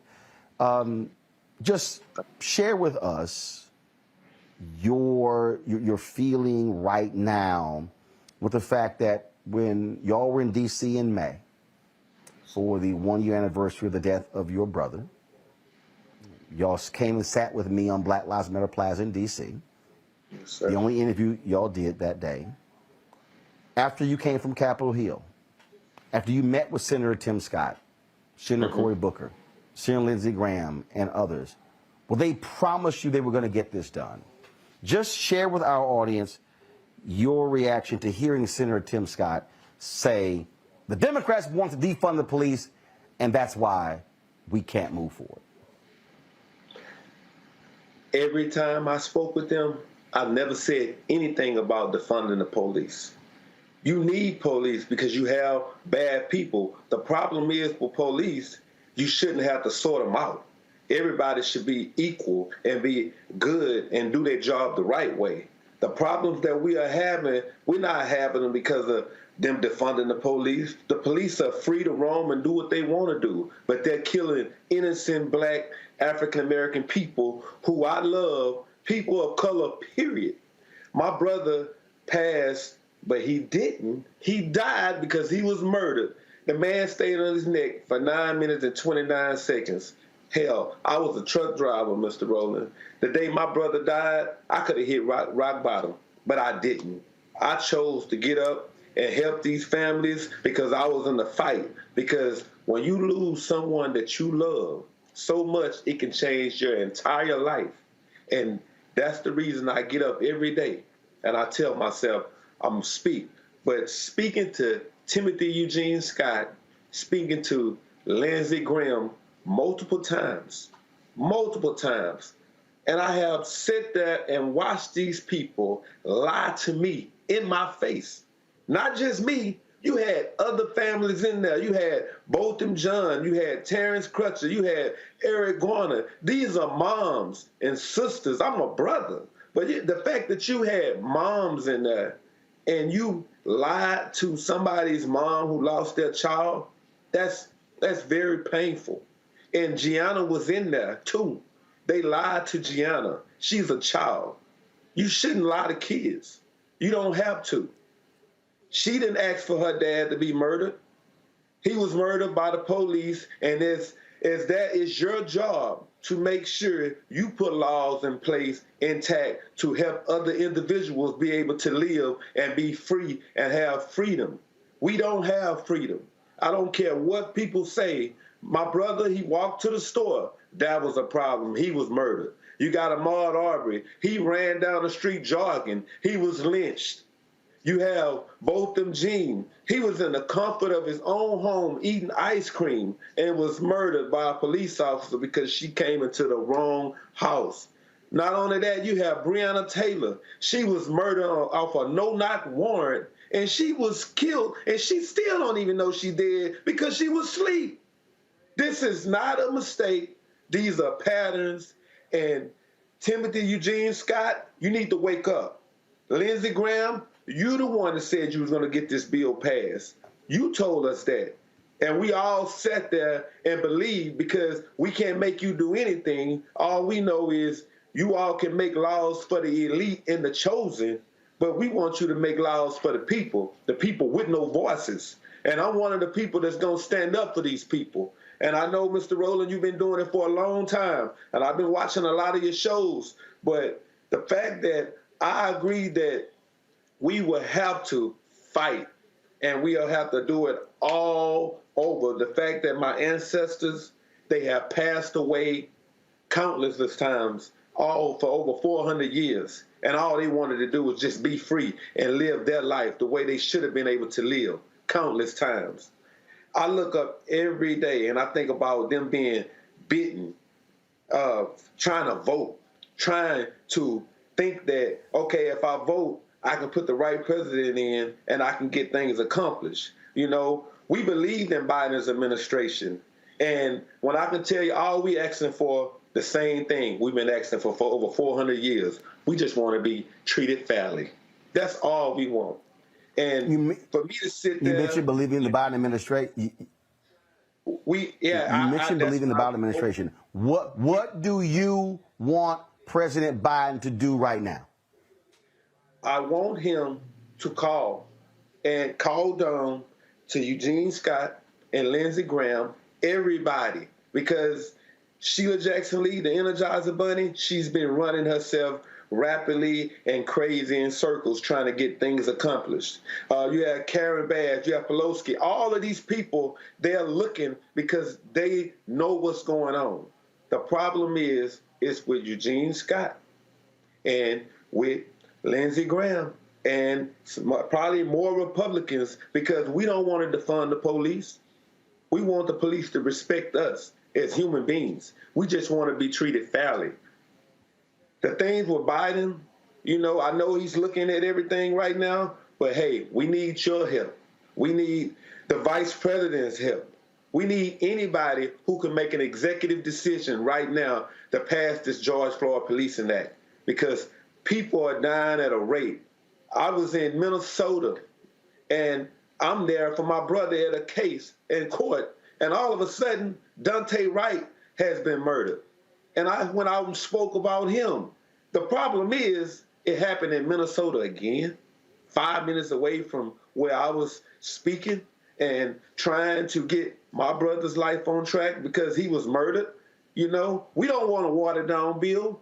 We want the George Floyd Policing Act passed, just like it is. We want to end qualified immunity. We want to end a lot of different things. The no-knock warrants, we don't need to have that. The no chokeholds, we don't need that. We need you all to have the police officers to have you all's dash cams on at all time, your body cams on at all time, because it's a problem if you don't. Because it takes 20 to 30 seconds for it to come back on, and if you have something to hide, that's what I'm looking to find out. What are you doing behind closed doors? What kind of skeletons do you have That's what I need to know, Mr. Roland. Questions for Raji Muhammad first for Felonious Floyd.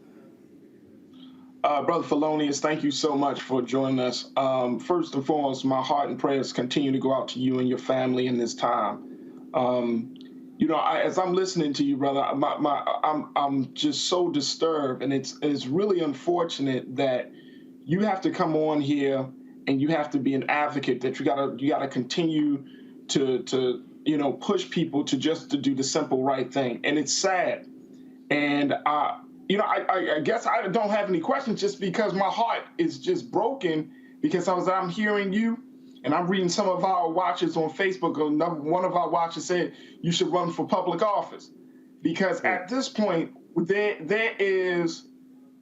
it's hard to have a belief in anything in the government, just because there has been so many lies that have been told to our people about ensuring some level of justice. So I'm just wondering, dear brother, what can the people do, the community, black folks that are listening and black folks across the country? Your brother's death galvanized a movement like we haven't seen.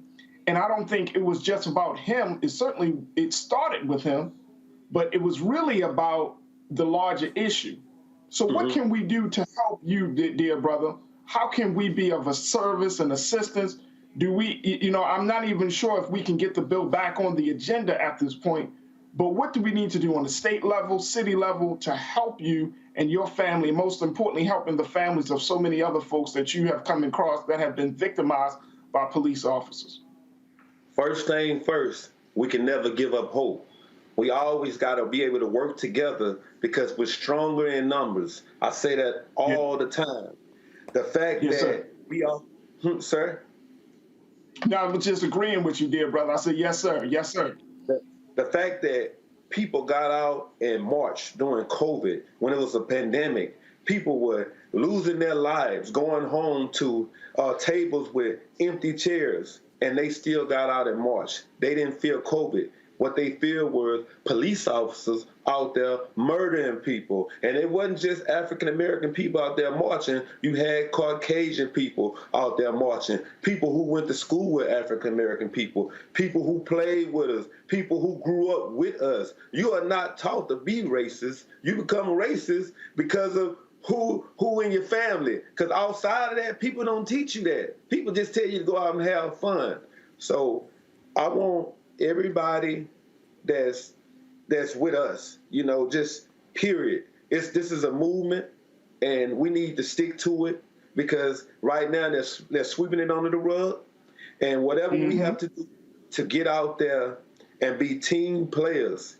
And when I say team players, get out there and get to marching and protesting. We got to do it peacefully, because right now, if you do anything wrong, they'll find a reason to kill you.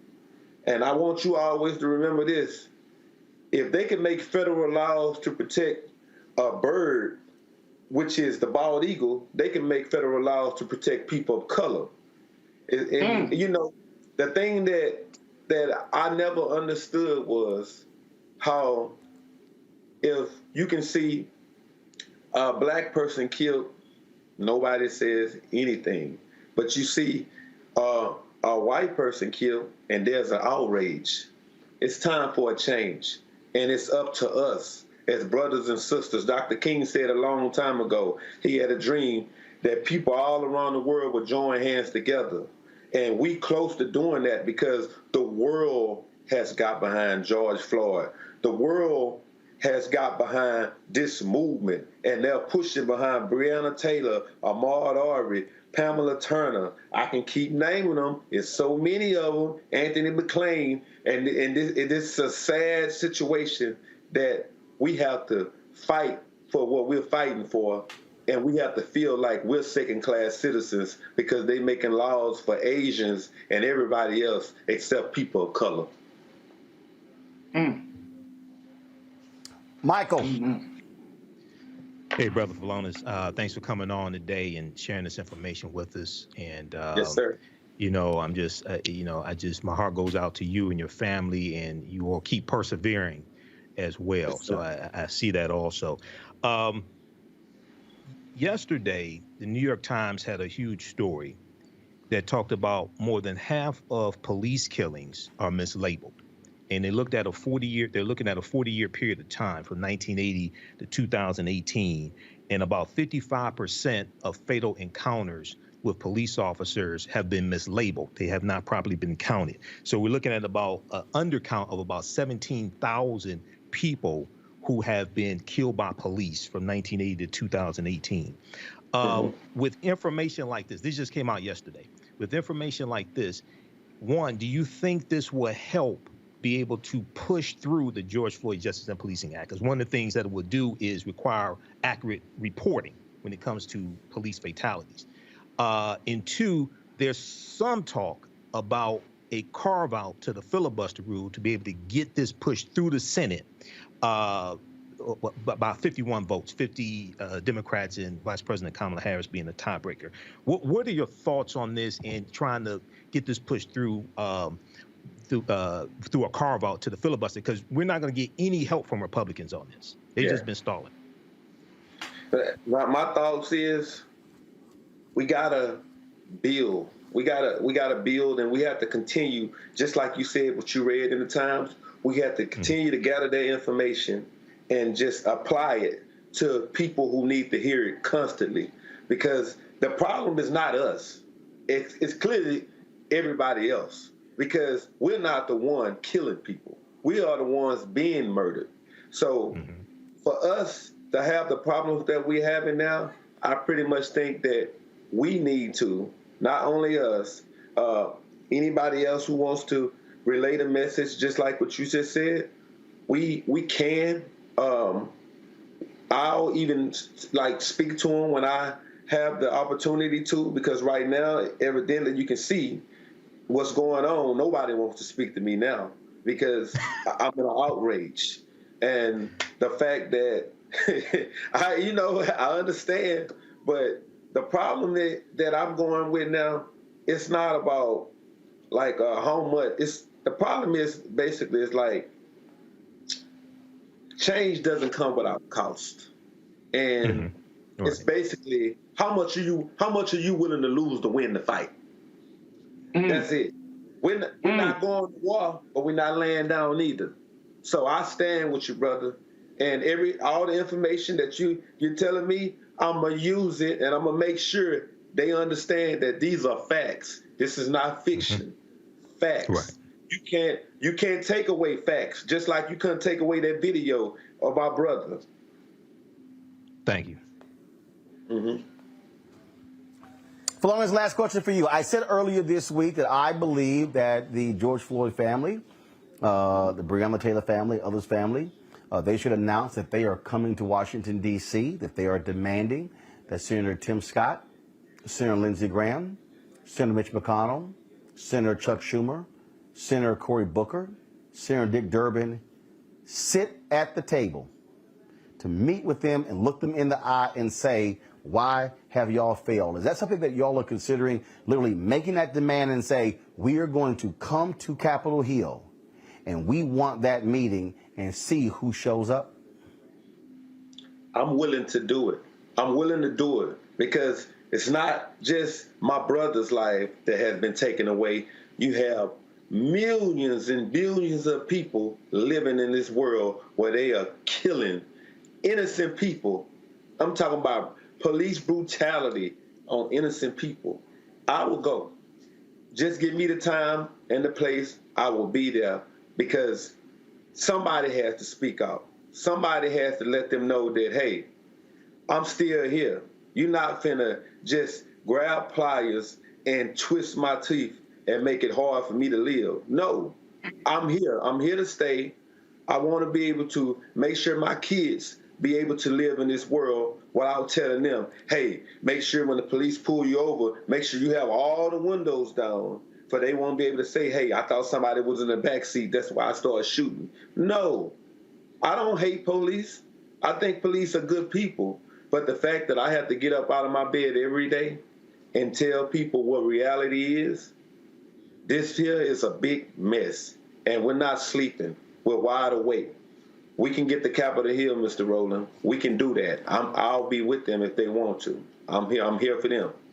Y'all let me know when you do that, and we'll be there to live stream y'all walking up the steps on Capitol Hill to that meeting. And so I think they have to be challenged directly. And yes, President Biden has to be challenged directly to actually do more as well, because frankly, the White House has been silent this week on the collapse of these talks, and it's time for them to step the hell up. Felonious Floyd, I always appreciate having you on the show, brother. Thanks a lot.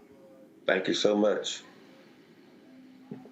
All right, then, folks. I want to talk about a couple of stories here before I go to my final guest, and that is a brother who was actually cleared. This is out of Michigan.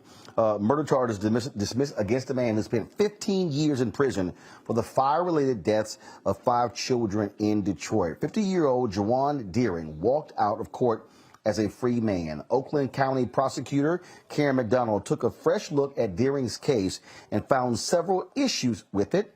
She was right. An investigation found misconduct by police and prosecutors. Deering is not going to face a second trial for that. Michael, are these prosecutors going to be disbarred? Because see, that's what has to happen. To me, yes. when you see misconduct in these cases, cops should be fired. They should be charged. Prosecutors should also have their law license snatched.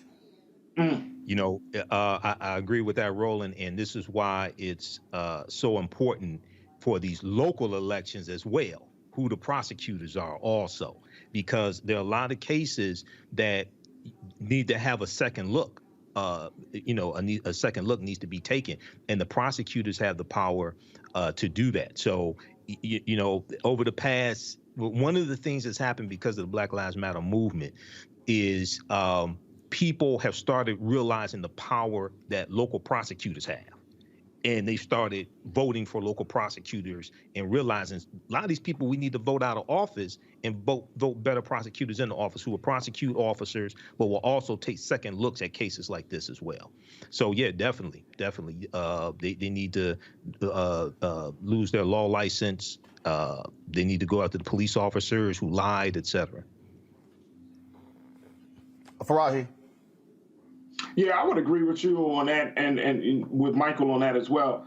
I mean, the fact is that when you got prosecutors that put a man behind bars and do all of those things, what I found in these type of cases, Brother Roland and Brother Michael, is that there really isn't no strong criteria against prosecutors.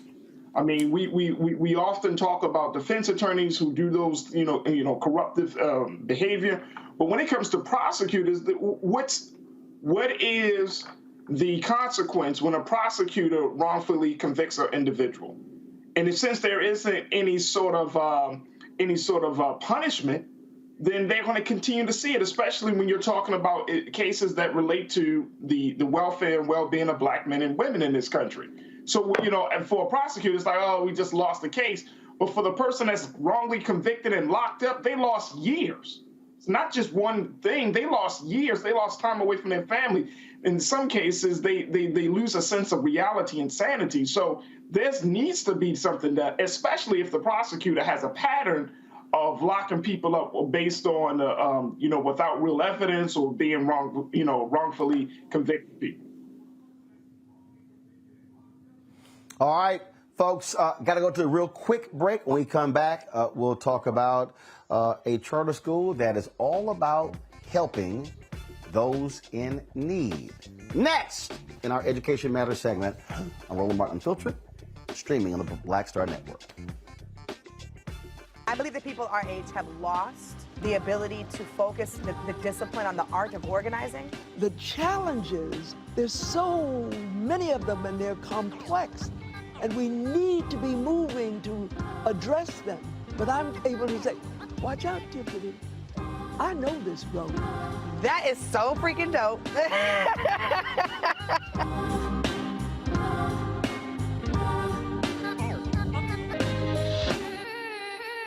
Hello, I'm Bishop T.D.J. Hi, y'all doing? It's your favorite funny girl, Amanda Seals. Hi, I'm Anthony Brown from Anthony Brown and Group Therapy. What up, Lana Well, and you are watching Roland Martin Unfiltered.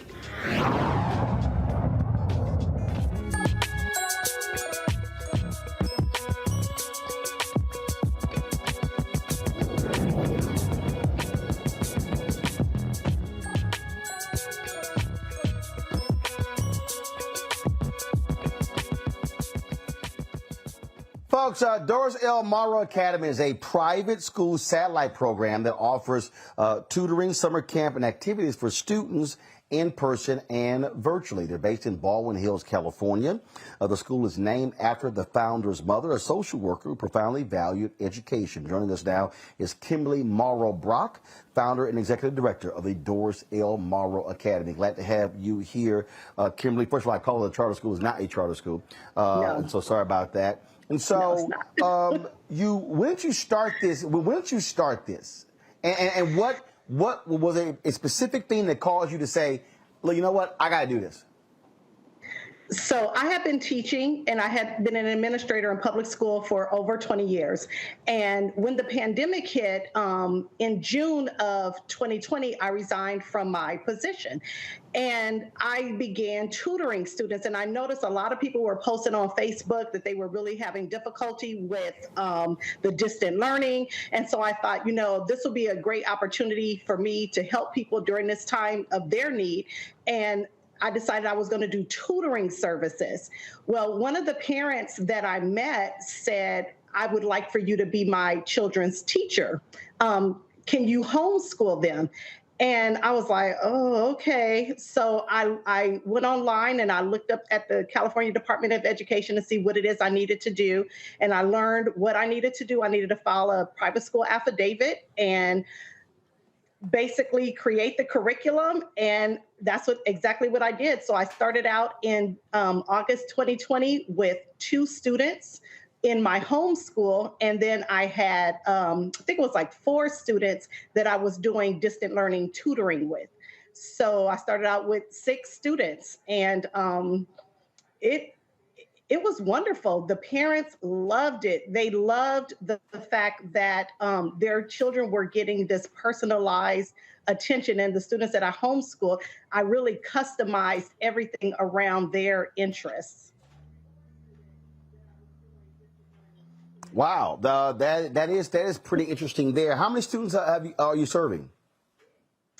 Currently, I serve 4 students for homeschool. I haven't picked up any additional tutoring students this year, but I have a number of parents who have called and inquired. And, you know, 4 doesn't sound like a lot. It's like, oh, only 4 kids. But let me tell you, those 4 students that we are serving, they are getting one-to-one attention. I actually have a teacher assistant. She's actually a teacher, but she works with me 3 days a week, 4 hours a day to actually ensure that these students are getting that one-to-one attention, because we work with them on all of the skills.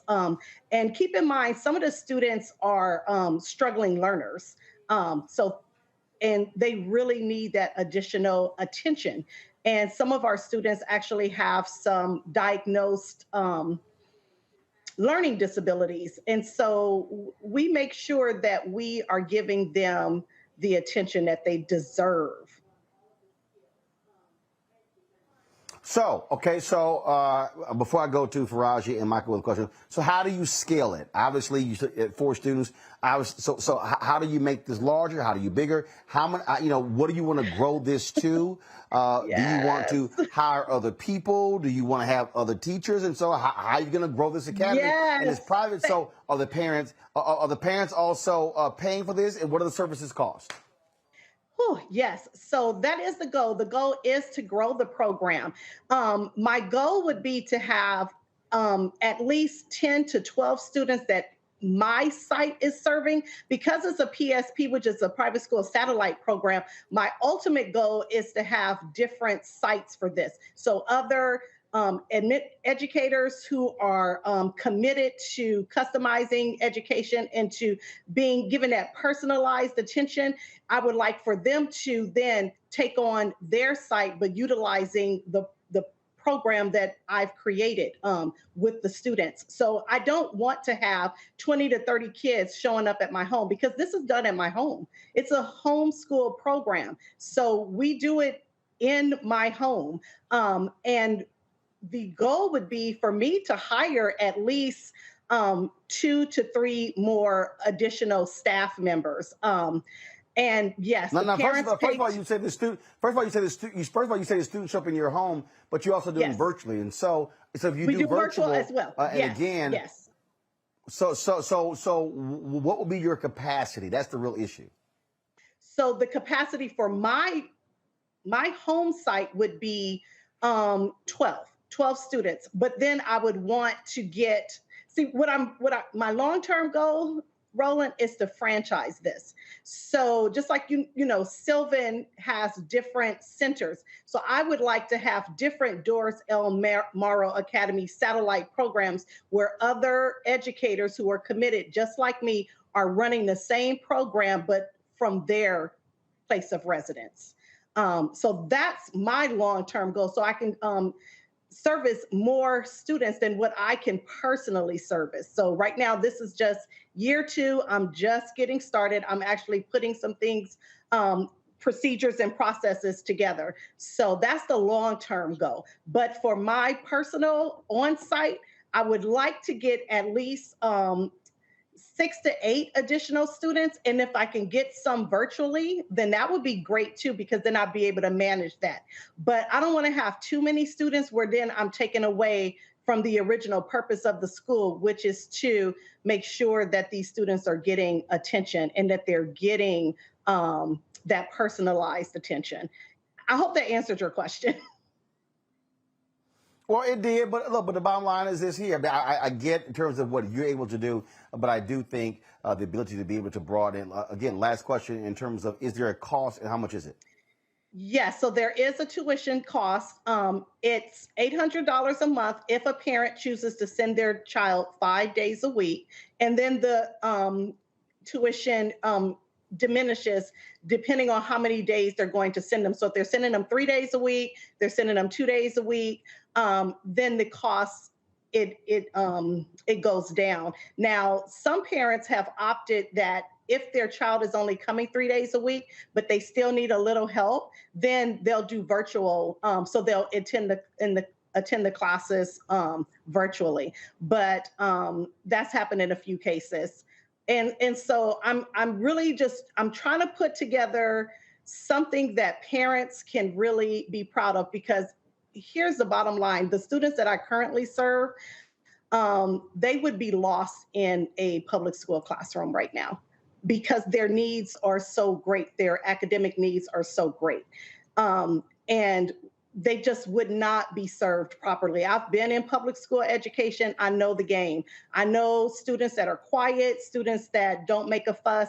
They just get lost and they get pushed forward. When I was teaching high school, I taught 10th grade and 11th grade. I would have students that could barely read and forget writing a 5-paragraph essay. And my thing was always, how did you get past elementary and middle school? How are you in my classroom and you're unable to do these basic skills? So that's why I'm doing what I'm doing. And if I'm having to impact right now 10 to 12 students, and hopefully as we grow, I'll be able to impact even more students. All right, then. Kimberly Brock, we appreciate it. Thank you so very much. Good luck. Thank you. Thank you. You know, Faraji, what we're seeing here, and I think this is why this is important, which is also why we have this show and why we have this segment, why we have the marketplace segment featuring Black business owners, and why we have Tech Talk featuring Black folks in technology, is African Americans who take this example. Here's a woman who taught for 20 years, sees a gap, sees an opportunity. You create a business to serve a particular need. So it's important for us to be able to amplify these things, but also show people that you don't have to just be stuck working for somebody else. You could create something to serve your people and actually get paid doing it. Yeah, no doubt. And you know what, Brother Roland, I really hope that people can see the value in the bigness of what Sister Kimberly is doing, because everything starts small. You know that, I know that, Brother Michael know that. Everything starts small. And so when you go to the website, it's a very well professional looking website. I mean, you got to hit all of the metrics of making sure that you bring people in. But I hope people understand that we're really in a space right now in this country where we are going to have a different conversation about the education of Black children in particular, because we're seeing it. I mean, you can go into the conversation around critical race theory. You can even go into the conversation around, healthcare and what's happening with the COVID vaccinations and children and all of these things. But there has to be some legitimate alternatives to what we're seeing in the public school system, especially when we're seeing that the public school system is not sufficient. It doesn't speak to us culturally. It's not empowering our Black students, our Black children to think differently and to think to take their education more seriously. When you're dealing with a dropout rate as high as we're facing in the Black community, you got to figure out some different alternatives. So, like what Sister Kimberly is doing, and my big question would be is, what type of support are you getting, Sister Kimberly? Are you connecting with other, smaller, tutoring services and school initiatives like this in other places to create a network to help give our people a picture of what independent education for our people really looks like? And I mean, just education in general is under attack in this country. And if you're talking about changing the condition of a people, you got to start with what is being taught to the babies. And if you're not talking, and you know this like I know this, brothers, when you're talking about any great leader, the great leader always advocate for economics and education. They always talked about, from our great leaders, from Marcus Garvey to Elijah Muhammad, they always talking about there needs to be an emphasis on establishing institutions that's going to raise the generation of new thinkers to break out of the old way and to break out of the old relationship between slave and slave master in the educational system. Final comment, Michael. Yeah, Roland, it's very, I think it's a good thing that the sister's doing. Was that Doris or Kimberly? I just want to give it Kimberly Morrow Brock is her name. Okay. Kimberly Morrow Doris, Brock. Okay, Doris L. Morrow Academy. No, the school is named after her mother, Doris L. Morrow Academy. Right, because I'm on their website right now. A lot of African-American parents have been choosing homeschooling even before COVID. They've been shifting over homeschooling.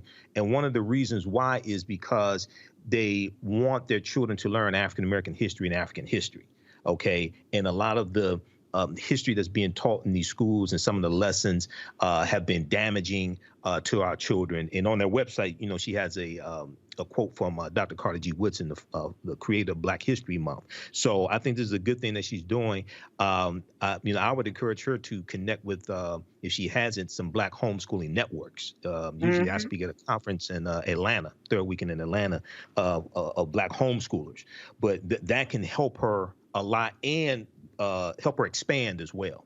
But yeah, this is a good thing, and we need more of this also. Absolutely. All right. Faraji, Michael, appreciate it. Kelly, thank you very much. She left earlier. Folks, I want to thank all of you for checking us out. Please support what we are doing. We are building something here. And actually, and this is why it's important. Ozy Media, Carlos Watson, kill the music, please, founded Ozy Media. Well, they announced today that they are shutting down. The New York Times did a huge story on them where people were questioning their numbers. Things were not adding up. They were sitting here how they were buying their numbers. They were busted by trying to impersonate a YouTube executive. But here's why I need you to understand something. Carlos Watson said last year Ozy did about $50 million in revenue. So while we've been out here fighting these companies getting money, you know what these companies were doing? According to the Wall Street Journal, they were like, to satisfy sending money to Black-owned media, minority-owned media, we're going to give it to Ozy because he's Black, it's Black-owned, he's the founder. Now we know that it was built on fraud, meaning fraudulent numbers, meaning they could not justify it. So the real issue for all of those advertisers out there and all of those companies and all of those individuals who accepted their numbers, how in the hell y'all been making us jump through hoops to justify our numbers, which are real, which are public, but you didn't do it for them. See, folks, this is truly black-owned media. And what we have been doing is building something here. So let me just give y'all some numbers. All y'all sitting out there, all of you advertisers, okay? Because see, I know what y'all also did. Oh, Carlos is safe. Because see, that's what part of the problem here, a lot of these white execs. Oh, what's a safe black man or black woman to give to? I know the game that's being played. In 2021, Roland Martin Unfiltered has done 73,700,138 views on YouTube alone. 680,925,126 minutes watched. 800,806 subscribers on YouTube. On Facebook, we have done 77,652,490 views. 93,009,135 views on Facebook, where we have 1.3 million followers. Twitter no longer uses Periscope, but there we've got 618,116 followers. Instagram, which only keeps data, 90 days of data. IGTV, 610,000 views. 235,000 live views. The reach has been 1.44 million. Instagram followers, 612,934. Black Star Network, which we only launched it less than 30 days ago. We're close to 15,000 downloads. Total views since launch, 82,526. Minutes viewed, 26,859. Why am I walking y'all through this? Because we have a real black-owned company. We are about to start announcing the shows that we're going to have on Black Star Network. It will be more than just this show. Do y'all understand what we could do if Roland Martin Unfiltered and Black Star Network got the 50 million Ozy did?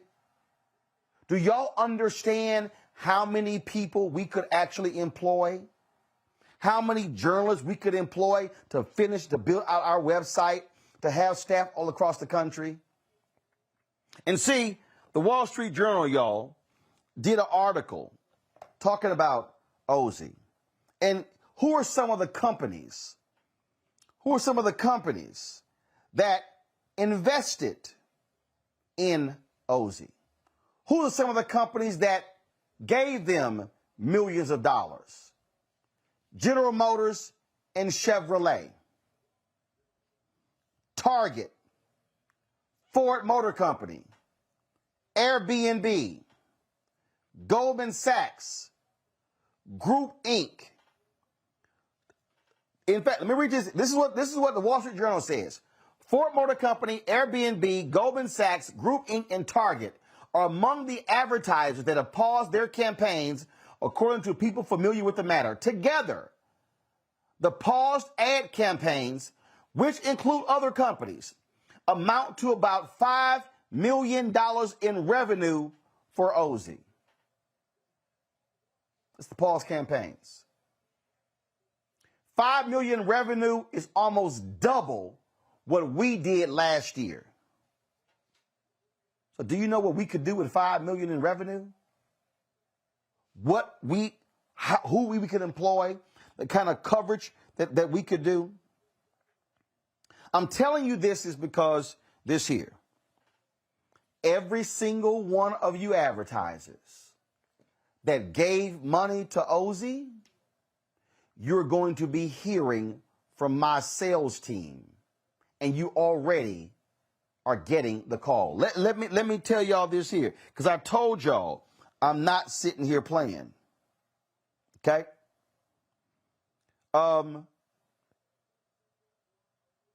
General Motors paid Ozy to do a show called Real Talk, Real Change.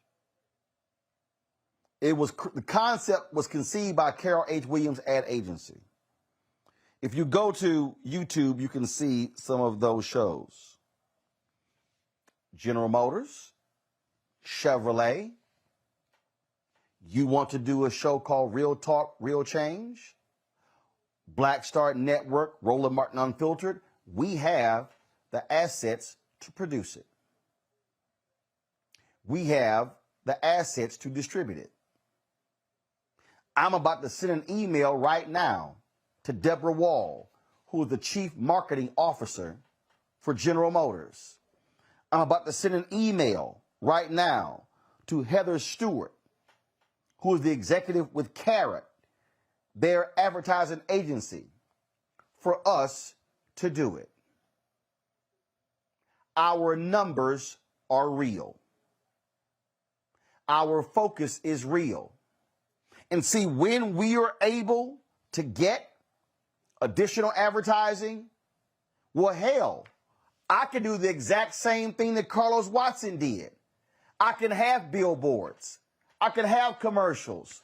I can have Black Star Network plastered all over the place. And then more people can see us. And then our numbers can get bigger. And then we can actually grow. But when black-owned media is frozen out of the marketplace, when $322 billion is spent on an annual basis, and black-owned media is receiving anywhere from 0.5 to 1% of that $322 billion, that's why we don't have black-owned media with scale.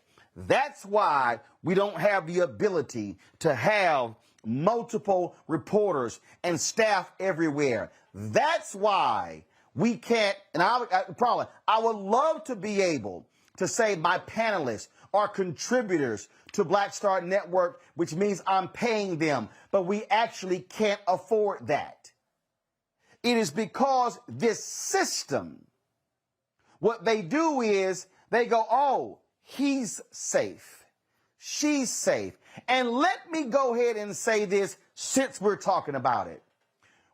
My salespeople, you know what happens when they're on calls? Someone will say, well, you know, Roland is controversial. And do you know who typically is the person saying it? Somebody black. Not the white folks on the call. Typically, it's the black person saying, ooh, he's controversial. Do y'all know that Fox News does more than $1.5 billion in profit a year? Is Sean Hannity controversial? Tucker Carlson? Laura Ingraham? Stuart Varney? Shall I go on? See, it's amazing how we're controversial, but they're provocative. Oh, brands. Brands. In fact, let me do this here. Anna, bring me my laptop. See, since we're here, because I really want y'all to understand this. I wasn't planning to do this. But Zena or Anna, I need my laptop, please. Just the other day, I recorded Fox News shows. Okay, y'all, I'm about to do something like we do, like when you with your family. Anna, Zena, right, Daddy, right there, in my backpack. Give my laptop right there. My backpack, in my laptop. Bring it here. I recorded a whole day of Fox News primetime schedule. I'm going to read for y'all some of the advertisers that were on Fox News. This was between, and I didn't write all of them down. On Laura Ingram's show, Nutrisystem, Nordic Track, Sandals Resort, Honeywell, and Greg Gutfeld's show, Liberty Mutual, Advil, John Deere, University of Phoenix, Nordic Track, Nutrisystem, USAA, Planters, Samuel Adams, Weight Watchers, Flu Zone Drug, Citibank, T-Mobile, Grand Wagoner, Sandals, Shannon Bream's show, NyQuil, University of Phoenix, Golden Corral, Walmart. Now, if every single one of those brands ran ads on Fox News, then you cannot tell me you cannot support Roland Martin Unfiltered and the Black Star Network. To every single one of those companies and those ad agencies that were showering money on Ozy Media that is now shut down. And let me be clear with y'all. You don't shut down because the New York Times wrote a story 5 days ago. You shut down in 5 days because you know you cannot back up the assertions that you were making about the size of your audience and how many people were watching. Ozy was out here signing up contracts, saying they had videos on YouTube that had 1 million viewers. And if y'all go look it up, you'll see. You click Ozy, you click them, and you go to their channel, and you'll see, oh, that is Carlos Watson's show. And you'll see these videos. I'm just going to read y'all the top 5 videos. 68,000 views, 39,000 views, 51,000 views, 100,000 views, 196 views, 68 views, 66 views, 97,000 views. But hold up. The video with 97,000 views, y'all, it literally only had 475 thumbs up. Can I unpack something for y'all? Ozy Media only had 3,850 YouTube subscribers. Did y'all hear what I just said? 3,850 YouTube subscribers. Their YouTube channel started in May of 2014. The total YouTube channel did 835,659 views. Total. Now, Carlos Watson had his own channel, and they had 95,500 subscribers. That's interesting. We have 800,000. So here's a perfect example. They had this interview on here with Kerry Champion and Jamel Hill. It did 278,000 views, but it only had 22 comments. Really? 22? 22 comments? Okay. Carlos Watson had an interview with her, the singer. It had 1 million views 4 months ago, but it only has 68 comments.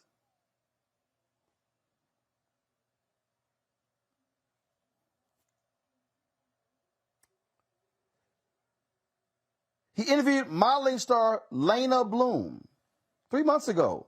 1 million views. 338 comments. If you read the New York Times article, what you will discover is that they were accusing them of inflating their numbers. Just to put this thing in context, when you have real audience, real engagement, I'm just going to show you a few comments. I'm just going to show you one of our pieces. Here's a perfect example. Is a perfect example when you talk about the difference with audience.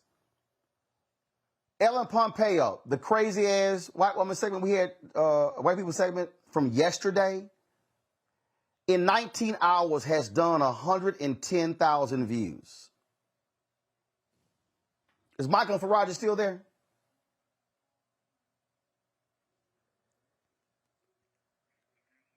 In 19 hours, our Ellen Pompeo segment has done 110,000 views on our YouTube channel.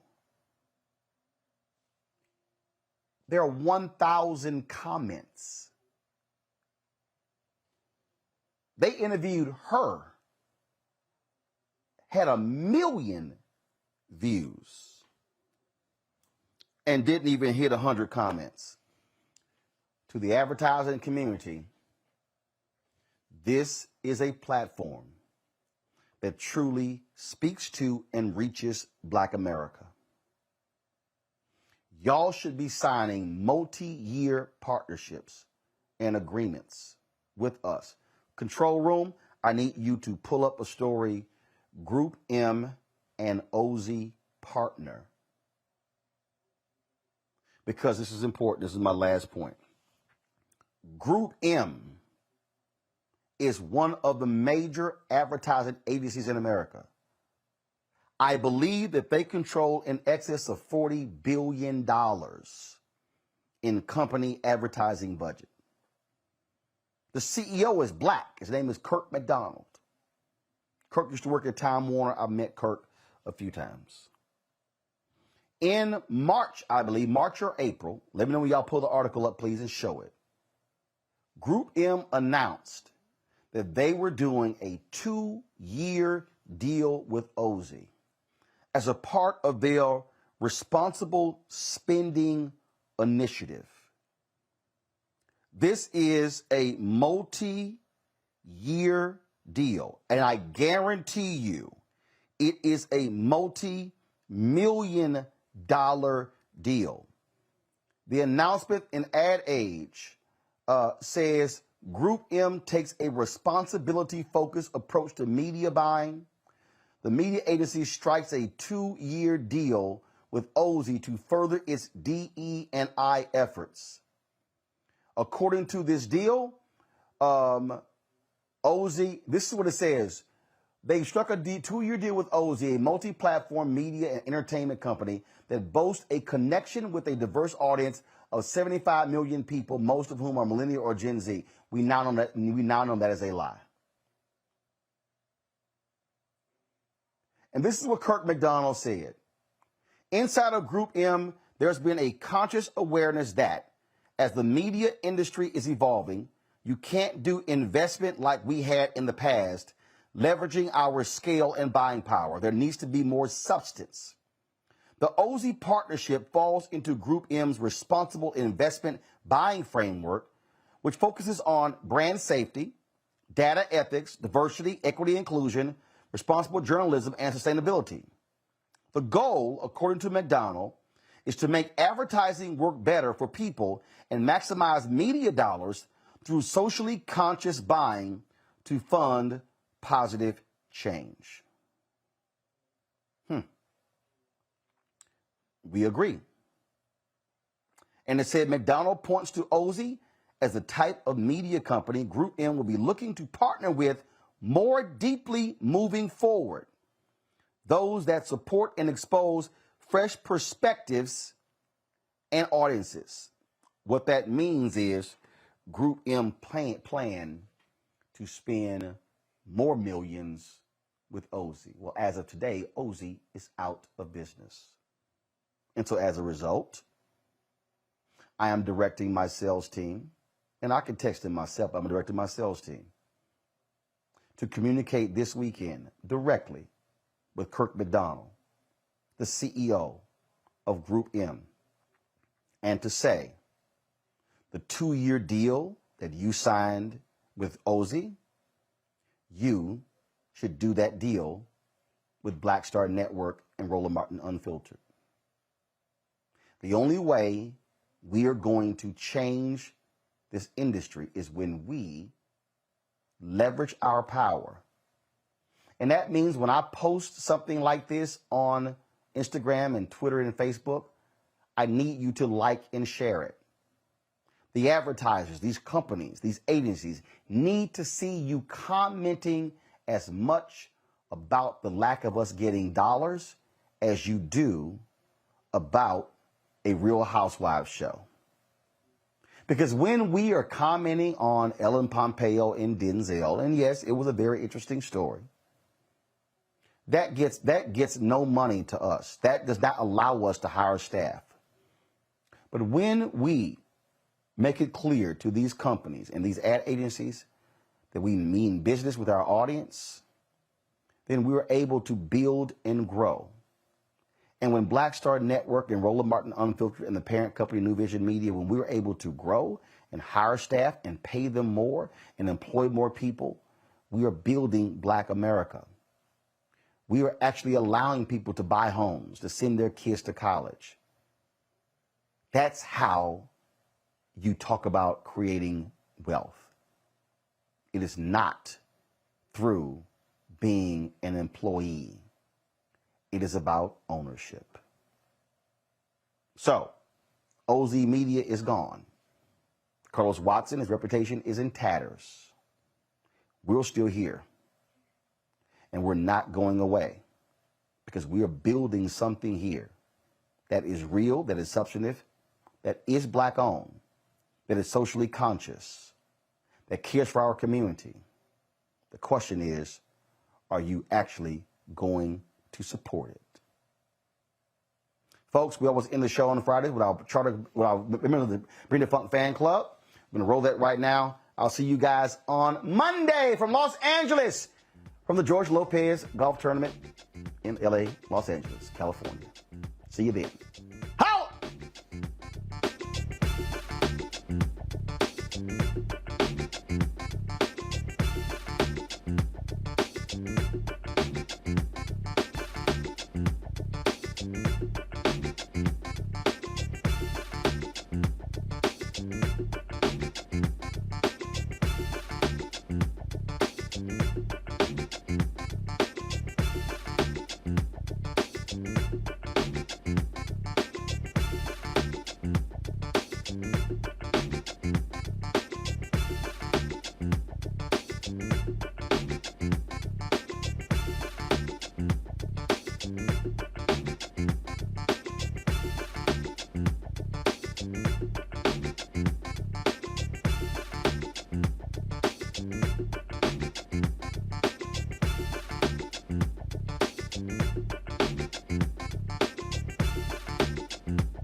Peace.